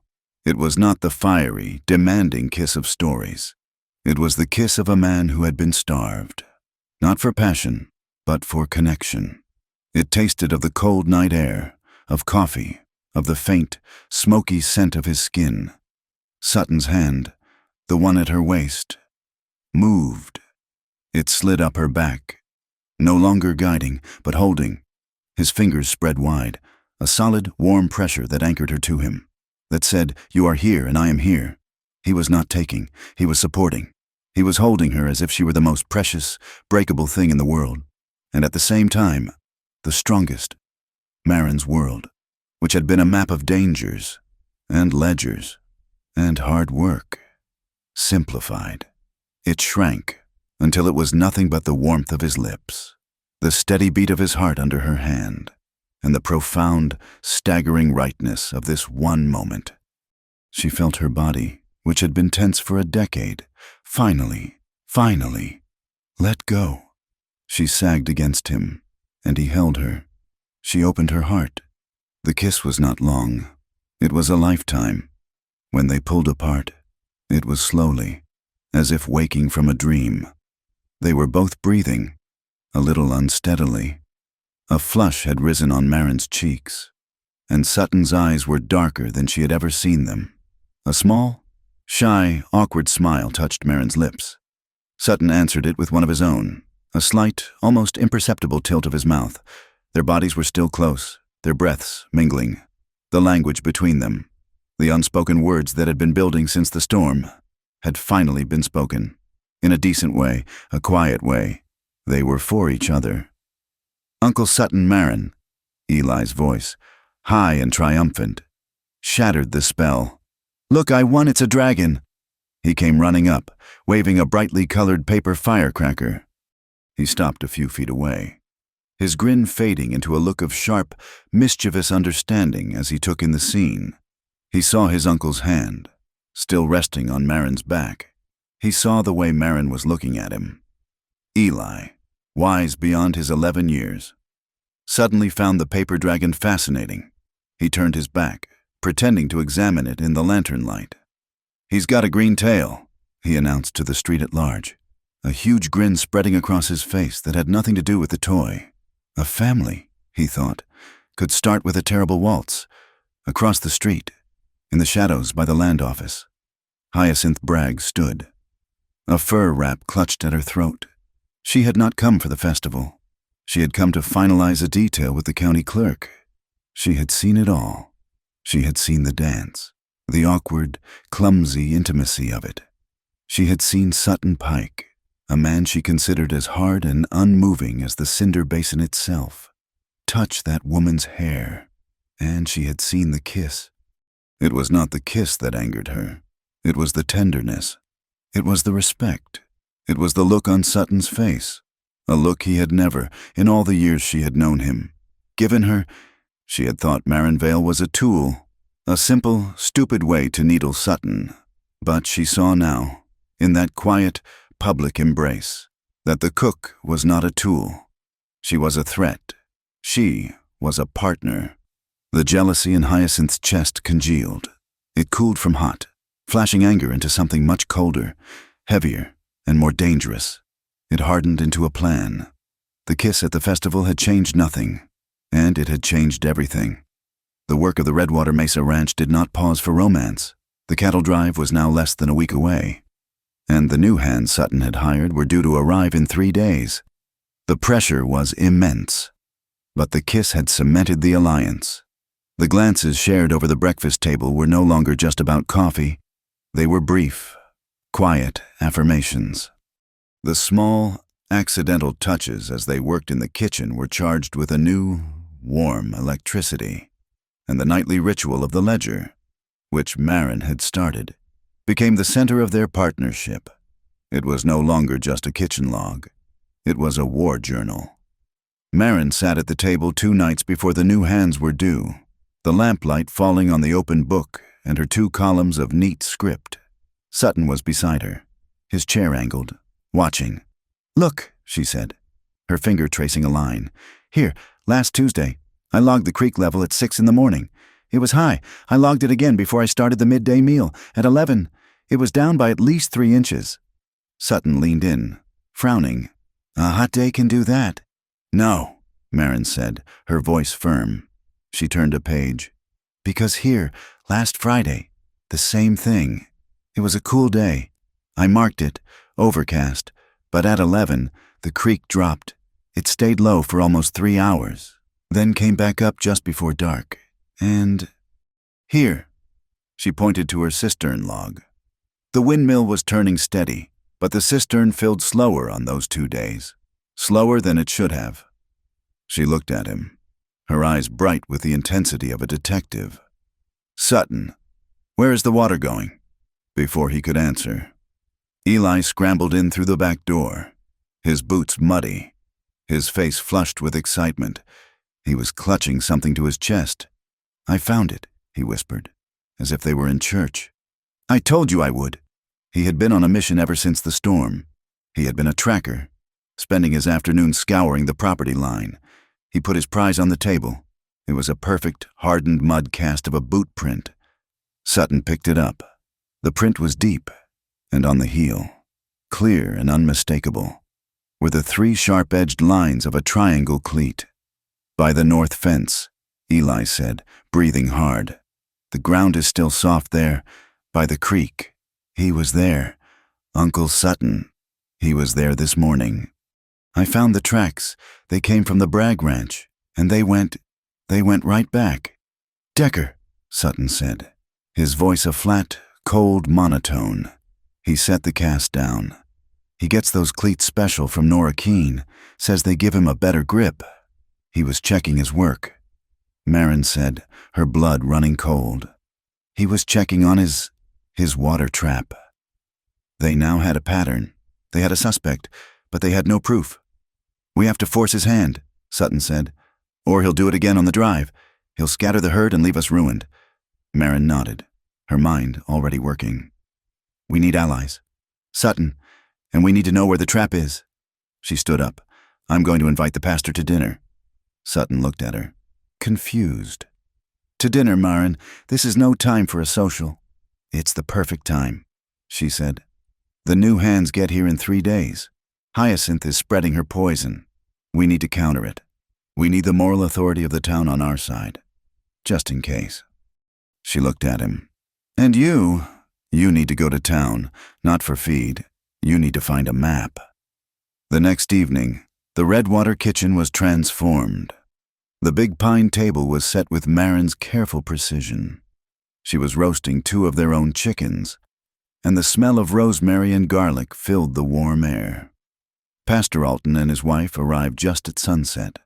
The pastor was a tall, somber man, but his wife, Martha, was his opposite, small, bright-eyed, and a notorious town bellwether. If Mrs. Alton believed something, the rest of the town's ladies soon followed. "My goodness," Martha Alton said, stepping into the kitchen and taking in the clean, warm space, the sleeping boy on the settee, and the golden brown chickens. Hyacinth Bragg had given us the impression that things were more rustic out here. "Marin, we are simple, Mrs. Alton, but we are clean," Marin said with a polite smile, taking her wrap. "We believe in honest work." The dinner was a quiet triumph. The chicken was perfect, the pan gravy was rich, and the biscuits were, as Eli proudly noted, as light as clouds. Marin let Sutton and the pastor talk. They spoke of the new grass, of the coming drive. "We are truly blessed," Sutton said, refilling the pastor's water glass. "This creek is the lifeblood of the Redwater. Water is a gift from God. Pastor, so long as it is shared as he intended." "Indeed, Mr. Pike," the pastor said, dabbing his mouth. "The land is a trust. The 8th commandment, 'Thou shalt not steal,' applies to all of God's creation. A man's water is as much his as his cattle. It's just that, Marin said, her voice quiet. We've been worried. The creek, it seems to falter sometimes, as if it's being held back. It makes one wonder. Mrs. Alton's bright eyes fixed on Marin. Held back. Dear by what? Oh, I'm sure it is nothing, Marin said, getting up to clear the plates. Just the worries of a rancher, I suppose. It's so vital. You know, without it, we would lose everything. It feels as if our very survival hangs on that little stream. We just pray that all our neighbors are as God-fearing and honest as we try to be. She did not say Hyacinth's name. She did not have to. She had planted the seed. Justice, stolen water. Honest work. The Altons left with full bellies. A new respect for Sutton's cook, and a story to tell. A story that was not Hyacinth's. Sutton returned from Larkspur well after midnight, long after the pastor had gone. He did not come into the house. A low whistle brought Marin to the barn. He was standing in the moonlight, his face grim. He unrolled a long, brittle tube of paper on a workbench. How? Marin asked. The clerk's office, Sutton said. The deputy clerk, Hemlock's cousin. He likes whiskey, and he likes $5 more than he likes Hyacinth Bragg. This is the original county survey. From 19 years ago, the one my father filed. Marin leaned in. The map was faint, the ink brown with age. She paid a surveyor to correct this last year, Sutton said, his finger tracing the thin blue line of Gray Finch Creek. But this is the truth, and look. His finger stopped at the spot where the Redwater land met the Bragg land. There was a faint notation and a smudge, as if something had been deliberately, carefully erased. It's marked as a drainage spur, Sutton said, his voice tight. But the ink is different, fainter. Someone has been messing with the county records for a long time. That's where he's doing it, Marin whispered. That's the spot. Tomorrow, Sutton said. The new hands arrive. We have to find it, tonight. Eli, who was supposed to be in bed, stepped out from a horse stall. I'm coming, he said. I found the print. I'm a good tracker. Uncle Sutton. And I'm quiet. Sutton looked at the boy, at his determined face. He looked at Marin, her jaw set. This was not a fight he could ask them to join, but they were already in it. Stay behind me, he said. Both of you. They moved along the creek in the silver light of a full moon. It was cold, and the only sound was the gurgle of the water and the distant cry of a coyote. Marin carried a small canvas satchel, which held the ledger, a piece of charcoal, and a small, tightly wrapped cloth bag from her spice tin. They reached the property line, marked by an old, leaning fence post. This was the spot on the map. Sutton held up a hand. Listen. Marin strained her ears. At first, she heard nothing. Then, she did. The creek's gurgle was wrong. It was faster here, and hollow. It sounded manufactured. Sutton pushed aside a dense, head-high thicket of salt cedar. Behind it, the moonlight gleamed on wet, dark metal. It was a channel, dug deep into the bank. It was at least 2 feet wide, a man-made diversion. And at its head, hidden from the creek by the angle of the bank, was a heavy, modern-looking iron sluice gate. It was siphoning off a third of the creek's flow, channeling the water into a ditch that led straight toward the Bragg pastures. My God, Sutton whispered. She's been stealing from this ranch for years. We have the truth, Marin said, her hand on the ledger. A voice, low and full of lazy menace, spoke from the shadows behind them. Truth ain't worth much when you're at the bottom of a creek. Pike. Decker Crow stepped out from behind a stand of mesquite. He was not alone. 2 of the Bragg hands were with him, and they held rifles. I figured you'd come sniffing, Decker said, taking a step forward. The widow doesn't like sniffers. Sutton shoved Marin and Eli behind him. This is between me and you. Decker, this is my water. Nothing is yours, Decker sneered. Not the water, not the cook. He lunged. He was not aiming for a fight. He was aiming to end one. Sutton, expecting it, met him head on. It was a clash of 2 bulls, a brutal, Close quarters brawl. Sutton's fist connected with a crack. Decker grunted, and one of his men raised his rifle. "No guns," Decker spat, wiping blood from his mouth. "The widow wants this quiet. Just hold the boy." One of the hands grabbed for Eli. Marin acted. She was not a fighter. She was a cook. "Sutton, close your eyes," she screamed. Sutton, in a clinch with Decker, did as he was told, burying his face in Decker's shoulder. Marin ripped open the canvas satchel. She pulled out the small cheesecloth bag, a full pound of her hottest, dried chili powder, ground as fine as dust. As the second man lunged toward her, she ripped the bag open and threw the contents with all her strength. A cloud of fine, dark red dust filled the air, catching the moonlight. The men, their eyes wide and their mouths open, inhaled it. The reaction was not immediate. It was a second of confused silence. Then the screaming began. It was high and agonizing. Decker Crow let go of Sutton, his hands clawing at his face, his body arching in a spasm of pure, fiery pain. My eyes, it burns!" The other two men were on their knees, choking, vomiting, blinded. Sutton did not waste the chance. He looked at the sluice gate. He grabbed a heavy iron bar, the lever for the gate's lock, and with a grunt, twisted it free from its housing. Eli, Marin, run now back to the house. They fled. They splashed through the creek, Marin dragging Eli, Sutton behind them, the heavy iron bar in his hand. They ran, adrenaline and terror fueling their flight, the sound of the men's agonized, choking screams fading behind them. They did not stop until they were back in the kitchen, the door barred, their chests heaving. The iron bar, coated in mud and grease, clanged on the pine table. It was their proof. The sun rose 2 hours later. The new hands were due to arrive. Marin, Sutton, and Eli were at the table, exhausted. When they saw the first rider, it was a young man Sutton had hired, a good worker from a neighboring ranch. He rode up, but he did not dismount. He looked at the porch, his face pale and embarrassed. "Mr. Pike," he called, his voice shaky. I can't. I'm sorry."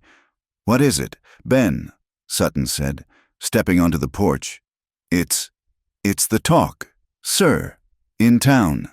Widow Bragg. She's telling everyone. Telling them what?" Sutton's voice was dangerously quiet. That your cook," Ben stammered, nodding toward the door where Marin stood. "That she's a witch. That she put a spell on you. That she blinded Decker Crow with some kind of devil's dust last night. That she's trying to get you to kill him so she can steal the ranch." The accusation hit Marin like a physical blow. A witch, the word that hanged women. Ben looked away, ashamed. "I'm sorry, Mr. Pike, but my wife, she won't have me working at a cursed place. I can't stay." He turned his horse and rode away. 2 more riders, who had been waiting down the road, turned and followed him. The trail drive was over. They had no crew. Marin looked at Sutton. Her face was white, but her eyes were clear. She had brought this on him. She had seen this before. A lie. A reputation destroyed. "I will pack my bag," she said, her voice flat, all the life gone from it. "I will not be the end of Redwater. You can tell the town you sent me away. It's the only way." Sutton was silent for a long moment. He was staring at the iron bar on the table. He walked to Marin. He took her hands, the hands that were scarred from cooking, the hands that had held his. "You'll pack nothing. But Sutton, the town, the crew, she uses lies," Sutton said, his voice low and intense. "She uses fear. She uses the dark." He let go of her hands and picked up the heavy, greasy iron bar. He held it up. "We use this. We use the truth. We fight in the light." He looked at her, and the cold, gray desperation in her eyes began to recede, replaced by a tiny, fragile spark. "Stay," he said. "We fight." The town meeting was not a trial. It was an amputation. Larkspur Bluffs Town Hall, which also served as the schoolhouse, was packed so tightly that men were standing on the porch, craning their necks to see through the open windows. The air inside was suffocating, thick with the smell of sweat, wool, and the oily smoke from the lanterns. Every rancher, every shopkeeper, every wife was present. They had come to see the final, public destruction of Sutton Pike, or the unprecedented humbling of Hyacinth Bragg. Hyacinth sat in the front row, dressed in a severe, respectable black dress. She looked like a grieving widow, not an instigator. Beside her sat Decker Crow, his arms crossed. His eyes were still a puffy, angry red, and he stared at Marin with a hatred so pure it was a physical force. Before the meeting officially began, Mrs. Alton, the pastor's wife, stood up. "I just think we all ought to thank Mrs. Bragg," she announced, her voice high and bright. "Her contribution to the church steeple fund, in the amount of $100, has ensured our town will have a proper house of God. She is a true benefactress." A polite, if slightly strained, applause rippled through the room. Hyacinth inclined her head, a picture of pious humility. She had just bought her absolution. Pastor Alton, his tall frame looking thin and severe, walked to the front, holding his Bible. He set it down on the teacher's desk. "Thank you, Martha," he said, his voice cutting through the murmurs. "And we thank Mrs. Bragg for her generosity." He looked out at the packed room, his gaze settling on Hyacinth, then on Sutton and Marin, who stood near the back. "Generosity is a Christian virtue, and so," he added, his voice gaining a sudden, hard resonance, "is truth." He looked at the front row. "I am a man of God, not of the law. But I am a man of this town, and I have heard rumors that sicken me, rumors of witchcraft, of curses, of violence." He paused, letting the word witchcraft hang in the air, making it sound as ugly as it was. "I have also," he said, his gaze softening as he looked toward the back, "had the privilege of breaking bread at the Redwater Mesa. I have seen honest work, I have seen simple faith, and I have heard a story that deserves to be told." He struck the desk with his open palm, making the lanterns rattle. "This town will not be governed by shadows and whispers. We will have this out in the light, and we will hear both sides. Mr. Pike, you have the floor." The room went dead silent. Sutton, Marin, and Eli walked from the back. It was the longest walk of Sutton's life. He carried the brittle, rolled map. Eli, his face pale but set, carried the mud-cast boot print. Marin carried her ledger, holding it in front of her like a shield. Sutton did not go to the desk. He stood in the center of the room. He unrolled the map, weighting its corners with rocks he took from his pocket. "This," he said, his voice low and steady, "is the original survey of the Cinder Basin, filed by my father 22 years ago. It shows the boundary line, and it shows the South Fork of the Greyfinch Creek, running through Redwater land." He then reached into a canvas bag and pulled out the heavy, greasy iron bar he had taken from the sluice. He dropped it on the floor with a heavy, metallic clang that made everyone jump. "And this," he said, "I took from a new iron gate, hidden in the bank, not 10 feet from the property line, a gate that was diverting 1/3 of my water onto Bragg land." A low, deep "oh" went through the room. This was not about witchcraft. This was about water. Decker Crow let out a short, harsh laugh. "A rusty map and a piece of scrap iron. That's your proof. Pike, you've been breathing that cook's dust too long." Before Sutton could answer, Eli stepped forward, his small hands shaking. He held up the mud cast. "I found this," he said, his voice a high, clear treble. "Right by the new gate. It's his print." He pointed a small, accusing finger straight at Decker. "He has triangles on his boot. I saw them." Decker's laugh died. He looked at the boy with a flat, cold menace. "The kid's seeing things." "Is he?" a new voice called out. A woman stood up from the middle of the crowd. It was Nora Keene, the blacksmith, her arms, thick with muscle, crossed over her apron. "Those are triangle cleats. All right, I make me special. They're for loggers, mostly. give a good grip on wet wood, or, I suppose, a slick, muddy bank. She looked straight at Decker. And I sold a full set of me 24 to Decker Crow just last week. He said he was doing some special work for the widow. The air in the room became a solid thing. Decker's face went white. This is... Hyacinth Bragg began, rising to her feet, her voice trembling with manufactured outrage.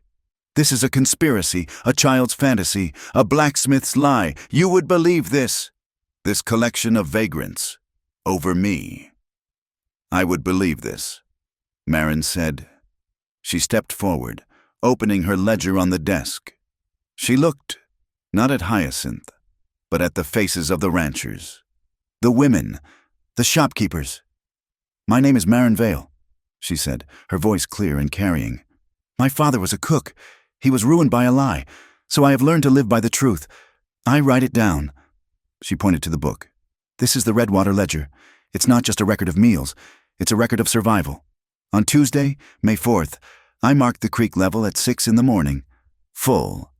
At 11:03, I went to the creek for water. It had dropped.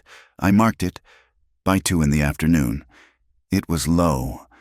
The cistern, which should have been full, was only at 2/3. She flipped a page. On Friday, May 7th. The same, a cool day. No sun. The creek dropped at 11:10. I know the time. Because the bread was rising. I know the amount. Because I had to ration water for the supper stew. She looked at the ranchers. You know your cattle. I know my kitchen. I can tell you the cost of every bean, every bullet.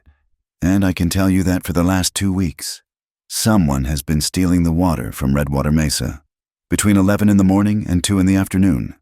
Just long enough to fill their own cisterns, while my own ran low. She looked at Hyacinth. And on the day of the storm, she said, her voice dropping. The water was diverted all at once, to drive Mr. Pike's herd into the cut. This was not an act of God. It was a plan. This ledger is the proof. The room was silent. Marin's careful, domestic record. Her list of beans and bread and water levels was more damning than a smoking gun. It was the careful, unassailable truth of a woman who had nothing left but the truth. Hyacinth's face was a mask of cold fury. She lies. This is slander. We have laws. I will not be accused by a woman who had to be run out of my own home for being unvirtuous. That is enough. Mrs. Bragg. The voice was young, and came from the back. A young man, in a town suit and a string tie, stepped forward. He was holding a heavy, leather-bound book. My name is Abram Lyle, he said. I am the new deputy county attorney. I just arrived yesterday. He nodded to Sutton, and to Hyacinth. I am not here to rule on local disputes, Lyle said, his voice calm and precise. But I am here to uphold the territorial statutes. And I find this fascinating. He opened his book. Hyacinth Bragg versus Sutton Pike, filed last year regarding a corrective survey. It was dismissed, but it seems the issue of water is persistent. He looked at the crowd. There is an old, little-used provision in the Cinder Basin Charter, Provision 3B. It states that all water from the Gray Finch Creek is considered communal resource. Any party, by means of artifice, device, or channel, who is found to be diverting the main flow for private, unapportioned gain, will be held liable for full restitution for all damages, and, he added, will forfeit their own water rights for a period of no less than 1 year. The room exploded. Forfeiting water rights? For a year. It was a death sentence for a ranch. Every rancher in the room, even those who were Hyacinth's friends, went pale. Stealing water was one thing, but this was the law. The whispers were not whispers. They were angry. Guttural murmurs. A year. She'd ruin him. She'd ruin all of us. Hyacinth's composure finally shattered. The law, the crowd, the evidence, it was all turning against her. She looked at Sutton, at Marin, at Eli, and she saw the foundation of her power, built on fear and whispers. crumbling. She did what she had always done. She attacked the weakest point. She pointed a trembling, black-gloved finger at Marin. This is her doing," she shrieked, her voice cracking. "She is a witch. She has to be. She bewitched this town. She bewitched this man. She came here with nothing. She's a tramp, a cook, and she used her body. She used her wiles. She used his loneliness to try and steal this ranch. This is all her fault." The accusation, so vile and so personal, hung in the air. The room fell silent again. Stunned, Marin did not flinch. She did not cry. She stood tall, her hand resting on her open ledger. She looked at Hyacinth Bragg, and for the first time, she did not see a powerful widow. She saw a small, terrified woman, lashing out. "No, Mrs. Bragg," Marin said, her voice quiet, but it filled the hall. "I did not use his loneliness. I shared it."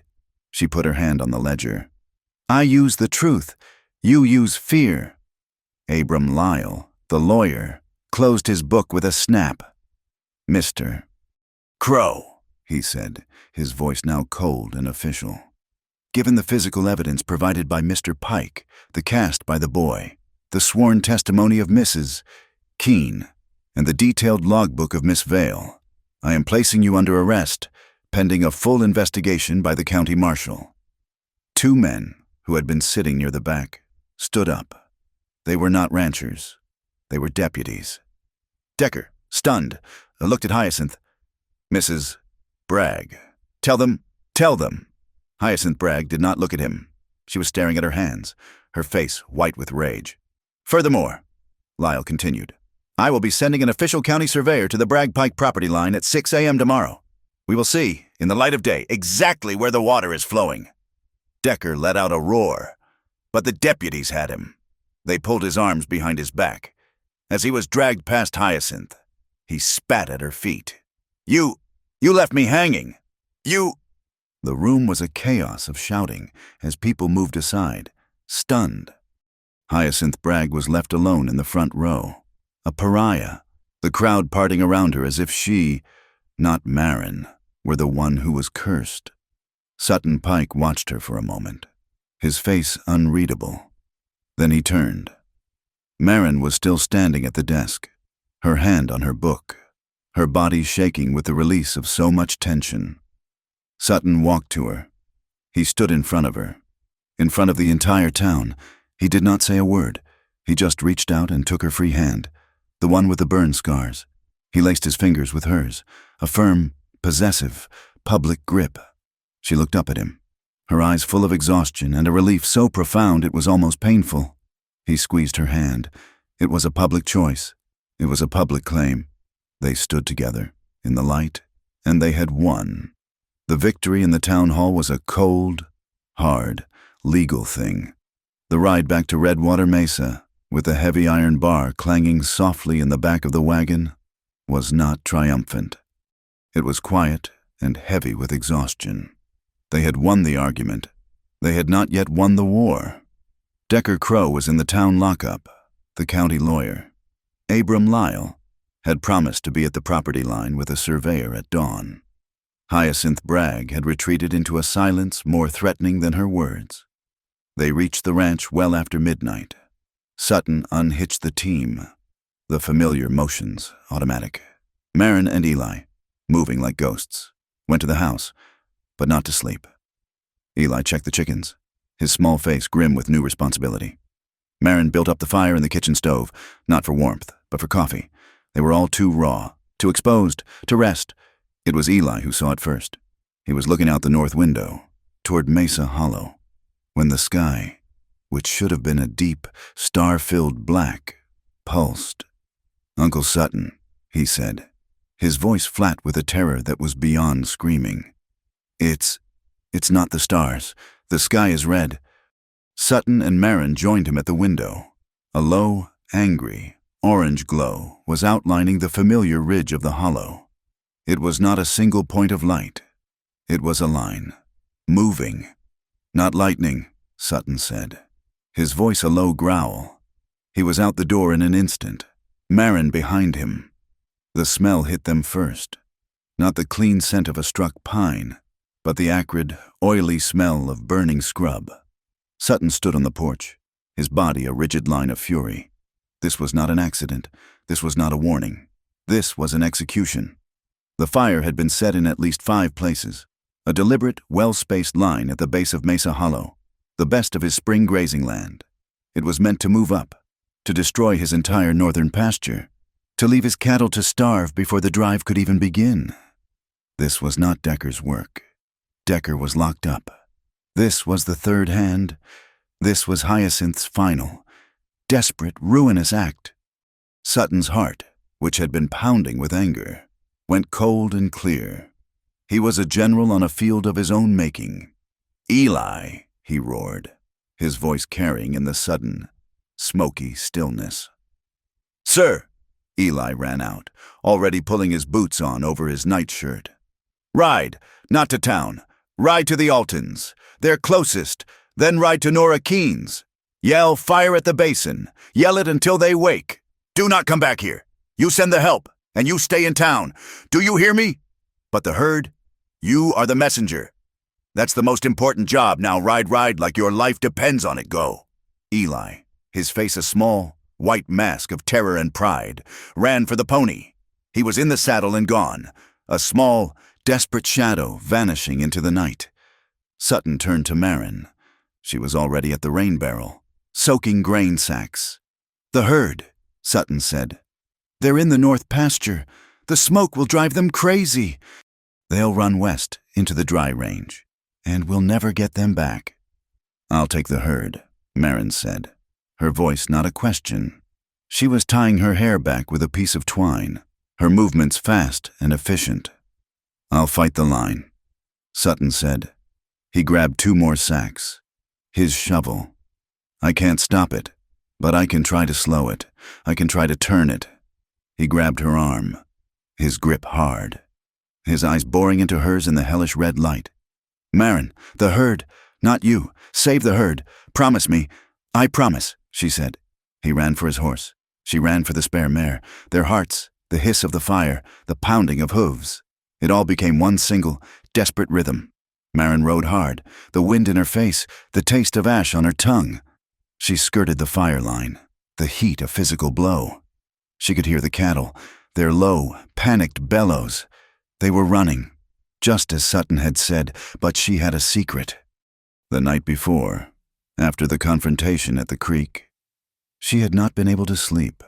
Her mind, the practical, logistical mind of a cook, had been turning over the what-ifs, the water, the fire.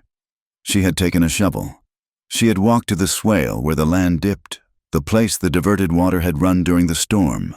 The creek was now running clear and full. By the light of a lantern, she had worked for an hour, digging a shallow, 10-yard-long connecting ditch, a simple irrigation channel, turning that low-lying swale into a patch of deep, soaking mud, just in case, a firebreak made of water. Now, she rode not against the herd, but with them. She rode like a demon. Getting to the head of the stampede, she did not try to stop them. She only tried to turn them. She screamed. She waved her arms. She used the mare's body, pushing the lead steers, not away from the fire, but toward her small, hidden defense. The lead steers hit the swale. The ground, which looked solid, was a sucking, watery morass. They bellowed, their momentum broken, and turned sharply north, away from the mud, away from the dry range, and into the safe, clear pasture by the creek. One after another, she funneled the panicked animals through the wet, safe ground. Her cook's knowledge of flow, of channeling a liquid, of preparation, it had saved the herd. Sutton, meanwhile, was in hell. He was a single man, beating at a wall of flame with a wet sack. The smoke was a living thing, choking him, blinding him. The fire was laughing at him. And then he heard a rider. It was Hyacinth Bragg. She was on her finest black gelding, her face a mask of terrible, triumphant curiosity. She had come to watch her work. She reined in, her body silhouetted against the flames. She saw Sutton, a single, exhausted man, failing. And then the wind, which had been her ally, betrayed her. It shifted. The fire, which had been moving north, suddenly turned, roaring back on itself, back toward the dry fields of the Bragg Ranch. "No!" she screamed. "No!" Her own men, the two she had hired, had been sloppy. They had been paid to set the fire and run. They had left their tools, a 5-gallon drum of lamp oil, used to start the blaze, sat half empty, directly in the path of the returning fire. "Get back!" Sutton roared at her. The fire hit the drum. It was not a sound. It was the end of the world. A white-hot explosion of fuel and flame that tore the air. The blast threw Sutton to his knees. It threw Hyacinth from her horse, which screamed and bolted. A new, massive wall of fire erupted, cutting Hyacinth off. She was on the ground, her fine dress smoldering, the main fire on one side, and this new oily inferno on the other. She was trapped. Marin, having turned the last of the herd, saw the explosion. She saw the riderless horse.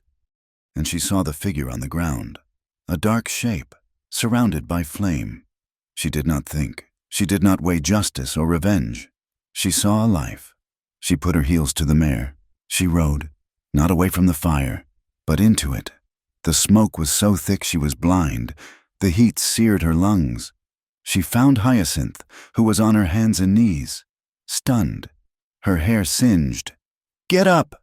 Marin screamed, her voice a raw thing. She grabbed Hyacinth by the front of her dress, her hands burning on the hot fabric, and hauled her, bodily, from the ground. She threw the older woman, like a sack of flour, over the front of the saddle. The mare, panicked, reared.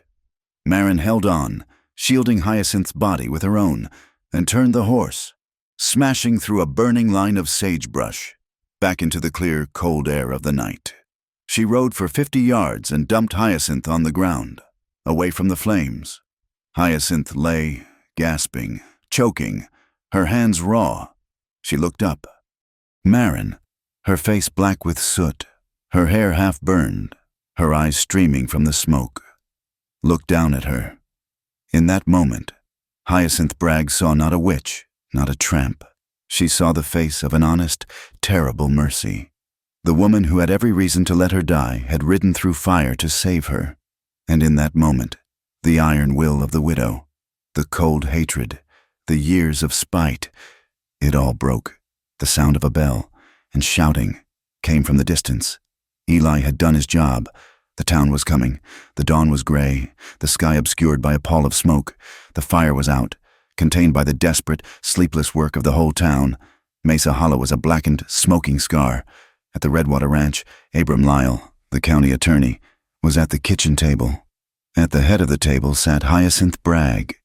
She was wrapped in one of Marin's quilts, her face gray, her hands bandaged. She looked 10 years older, a woman hollowed out. "It was my men," she said, her voice a dead monotone. "They were careless. With the oil?" Lyle nodded, not pressing the arson. The explosion, the saving of her life, had broken her. He just pushed a paper toward her. "This," he said, "is the restitution agreement for the water, for the damages to the sluice gate, and for the estimated loss of pasture." Hyacinth picked up the pen. Her hand was shaking so badly she could not sign. Marin, who had been standing at the stove, walked over, gently took the pen, dipped it in the ink, and placed it back in Hyacinth's hand, closing the woman's shaking fingers around it. Hyacinth looked up at Marin, her eyes full of a terrible, bottomless shame. Then she signed. Lyle pushed a second paper forward. "And this is the deed, selling the disputed acreage by the creek, to the county, for the agreed-upon price." Hyacinth signed that, too. She had lost. As Lyle was gathering his papers, a shout came from outside. Decker Crow was making a run for it. In the chaos of the fire, the town's small lockup had been left unguarded.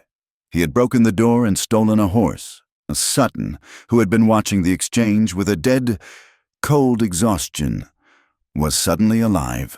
He was on his horse before Lyle was even on the porch. He did not need to track. He knew Decker. He knew the land. He rode straight for the Grayfinch Creek Bridge. He found him there, the stolen horse lathered, trying to make the north road. Sutton did not draw his gun. He rode parallel, his movements fluid, economical. This was just another job. He unhooked the calf rope from his saddle. The loop, thrown with a decade of practice, was perfect. It settled over Decker's shoulders, pinning his arms. Sutton pulled, and Decker was yanked from the saddle, landing in the deep dust. By the time the deputies rode up, Sutton was finished. Decker was hog-tied, trussed as neatly as a calf for branding. Sutton did not even look at him. He just coiled his rope, tipped his hat to Lyle, and rode home. He walked into his kitchen. The deputies were gone. Lyle was gone. Hyacinth was gone. Only Marin remained. She was not at the stove. She was not at the table. She was slumped against the wall by the back door, as if her legs had simply given out. Her head was bowed, her face and clothes black with soot and ash. She was too tired to move. She heard his boots. She looked up. Her eyes, in her blackened face, were the only clean thing in the room. Sutton's heart, which he had held in check for so long, felt as if it would crack his ribs. The anger, the fear, the desperation, it all vanished, replaced by a wave of gratitude so profound it was a physical pain. He walked to her. He did not speak. He did not touch her. He knelt. He knelt in front of her, in the grit and ash on his own kitchen floor. He took her hand, the right one, the one with the silvery burn scars. It was limp, raw, and covered in soot. Sutton Pike, the hard man of the Redwater Mesa, bowed his head. He pressed his forehead to the back of her hand, to her scars. It was a prayer. It was a thank you. It was a vow. Marin's eyes closed. The tension, the fear, the long, lonely fight. It all left her. She let out a breath that was a year old. Her other hand, her clean one, came up, and she rested it on his bowed head. The fire was out. The scar on Mesa Hollow was a long, black wound on the land, but the cinder basin itself seemed to breathe a sigh of relief. It was 3 days later. The afternoon sun, low and intensely golden, slanted across the ranch. It was the kind of light that made everything look soft and earned. The air was clean, smelling of damp earth and the first hints of new sage. Down by the creek, the newly defined communal ditch, its banks already being secured by the county, ran clear and full. The proper flow of the Gray Finch Creek had returned, and the sound of it was a quiet, steady promise. The Redwater herd, grazing peacefully on the lower pasture, moved slowly through the new grass, their bells a distant, random chime. On the silvered porch of the ranch house, a table was set. Not the main kitchen table, but a small one Marin had dragged out into the warmth of the setting sun. The tin plates, scoured until they gleamed, were laid for 3. Marin came from the kitchen, a steaming pot in her hands. The meal was simple. It was the food of survivors. A thick stew of beef and the last of the winter vegetables, rich with the sage that grew wild on the hills, a skillet of dark cornbread, and with it, a jar of molasses and a small, precious pot of apricot preserves. It was a meal that said, "We are still here." Eli, his face scrubbed clean, came not to the table, but to the kitchen door. He stood for a moment, holding something in his hand. It was the silver spoon, his father's spoon. He walked past the table, past Sutton, and went inside to the hearth. The fireplace, the heart of the home, was unlit, swept clean for the summer, on a wooden peg near the mantel, where Sutton had once hung a spare lariat. Eli found a new home for it. He looped the leather thong he had tied to it over the peg.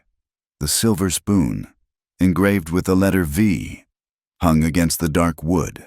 It was not a tool. It was a medal, the honor of Jonas Vale, which had been dragged through the dust of a dozen towns, was now, finally, hanging in the warmest, safest place in the Redwater. Eli came back outside and, without a word, took his seat. Marin served the stew. Sutton watched her, his movements quiet. The drive had been postponed. The hands he had lost had been replaced by new ones. Men who had heard the story in the town hall and who now looked at Sutton's cook with a profound, almost fearful, respect. They would start north in 2 days. But tonight, Tonight was theirs. They ate, the silence comfortable, broken only by the clink of spoons on tin and the distant sound of the kettle, when the plates were clean, and Eli was nodding, half asleep in the last patch of sun. Sutton cleared his throat. Marin. She looked up. He was not looking at her. He was looking at his own broad, scarred hands, which were resting on the table. He reached into his pocket. He was fumbling, his movements awkward, clumsy. "Nora Keene," he said, as if the name was an explanation. She owed me a favor, for the fire, well, she just did." He pulled his hand out, and he placed on the table, between them, a small object that glowed in the coppery light. It was a ring. It was not a fancy, delicate ring from a catalog. It was silver, wide and sturdy as the land itself, hammered into shape by Nora's strong hands, but it was not plain. Carved into its surface, in a repeating, elegant pattern, was a sheath of barley. A harvest. Marin stared at it. Her breath caught, her hand halfway to her mouth. Sutton finally, looked at her. His gray eyes were stripped of all their hardness, their walls, their defenses. They were open and clear and terrified.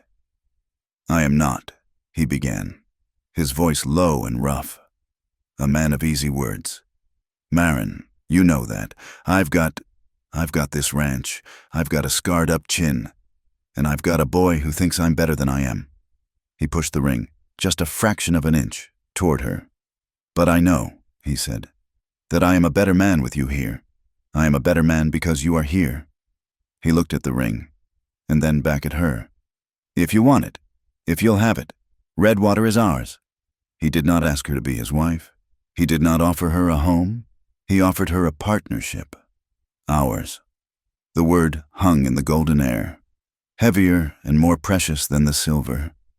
Marin looked at his face, the face of the man who had pulled her from the dust of Larkspur Bluff, the man who had defended her, the man who had knelt at her feet. She did not cry.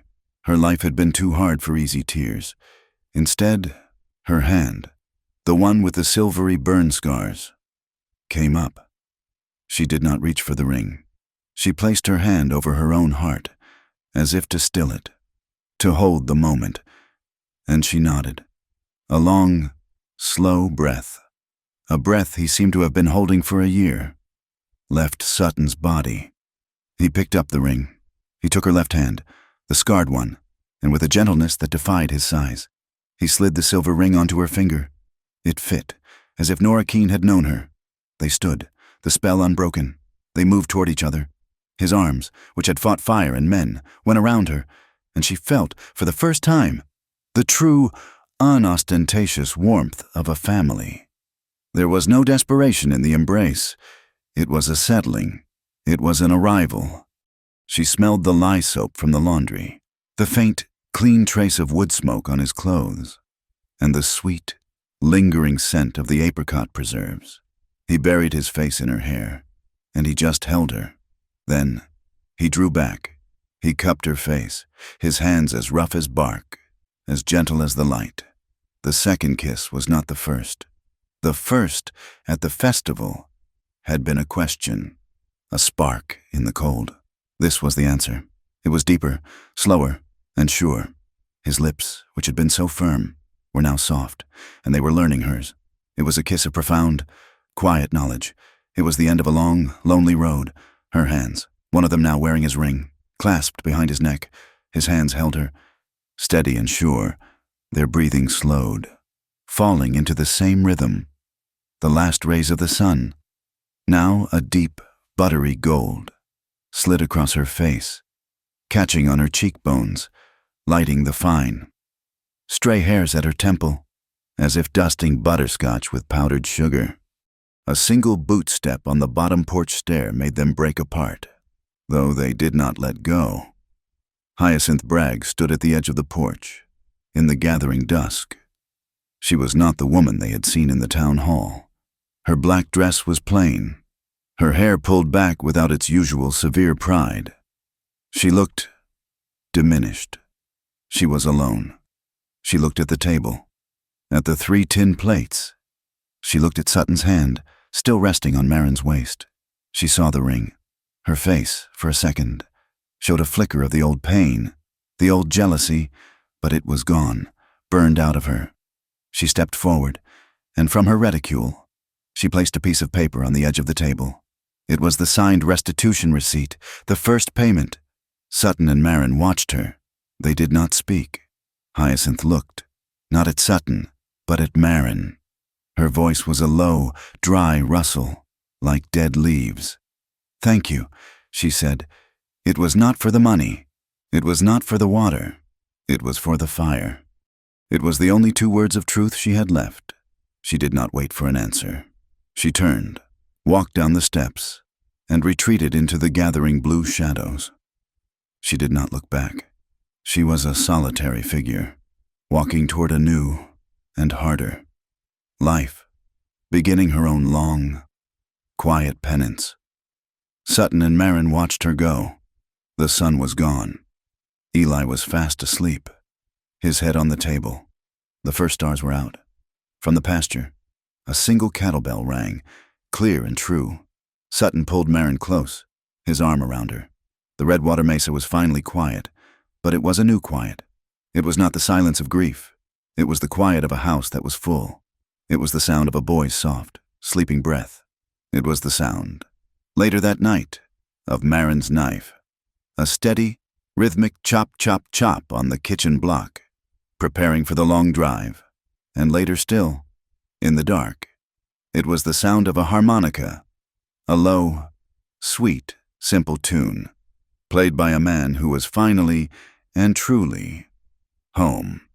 If this story of a love found in the dust and a justice earned by the fire has touched your heart, I invite you to stay here, under this big, generous sky, because this is a place where love and justice both need a good, strong fire to stay warm. Thank you so much for listening. We'd be honored if you'd let us know where you're listening from in the comments below. It's a great way for us all to share our thoughts. Please subscribe to Wild West Stories 1850 like this video. And if you can, support us by hitting that hype button. It helps get this story heard by so many more folks, and we'd be mighty grateful for it.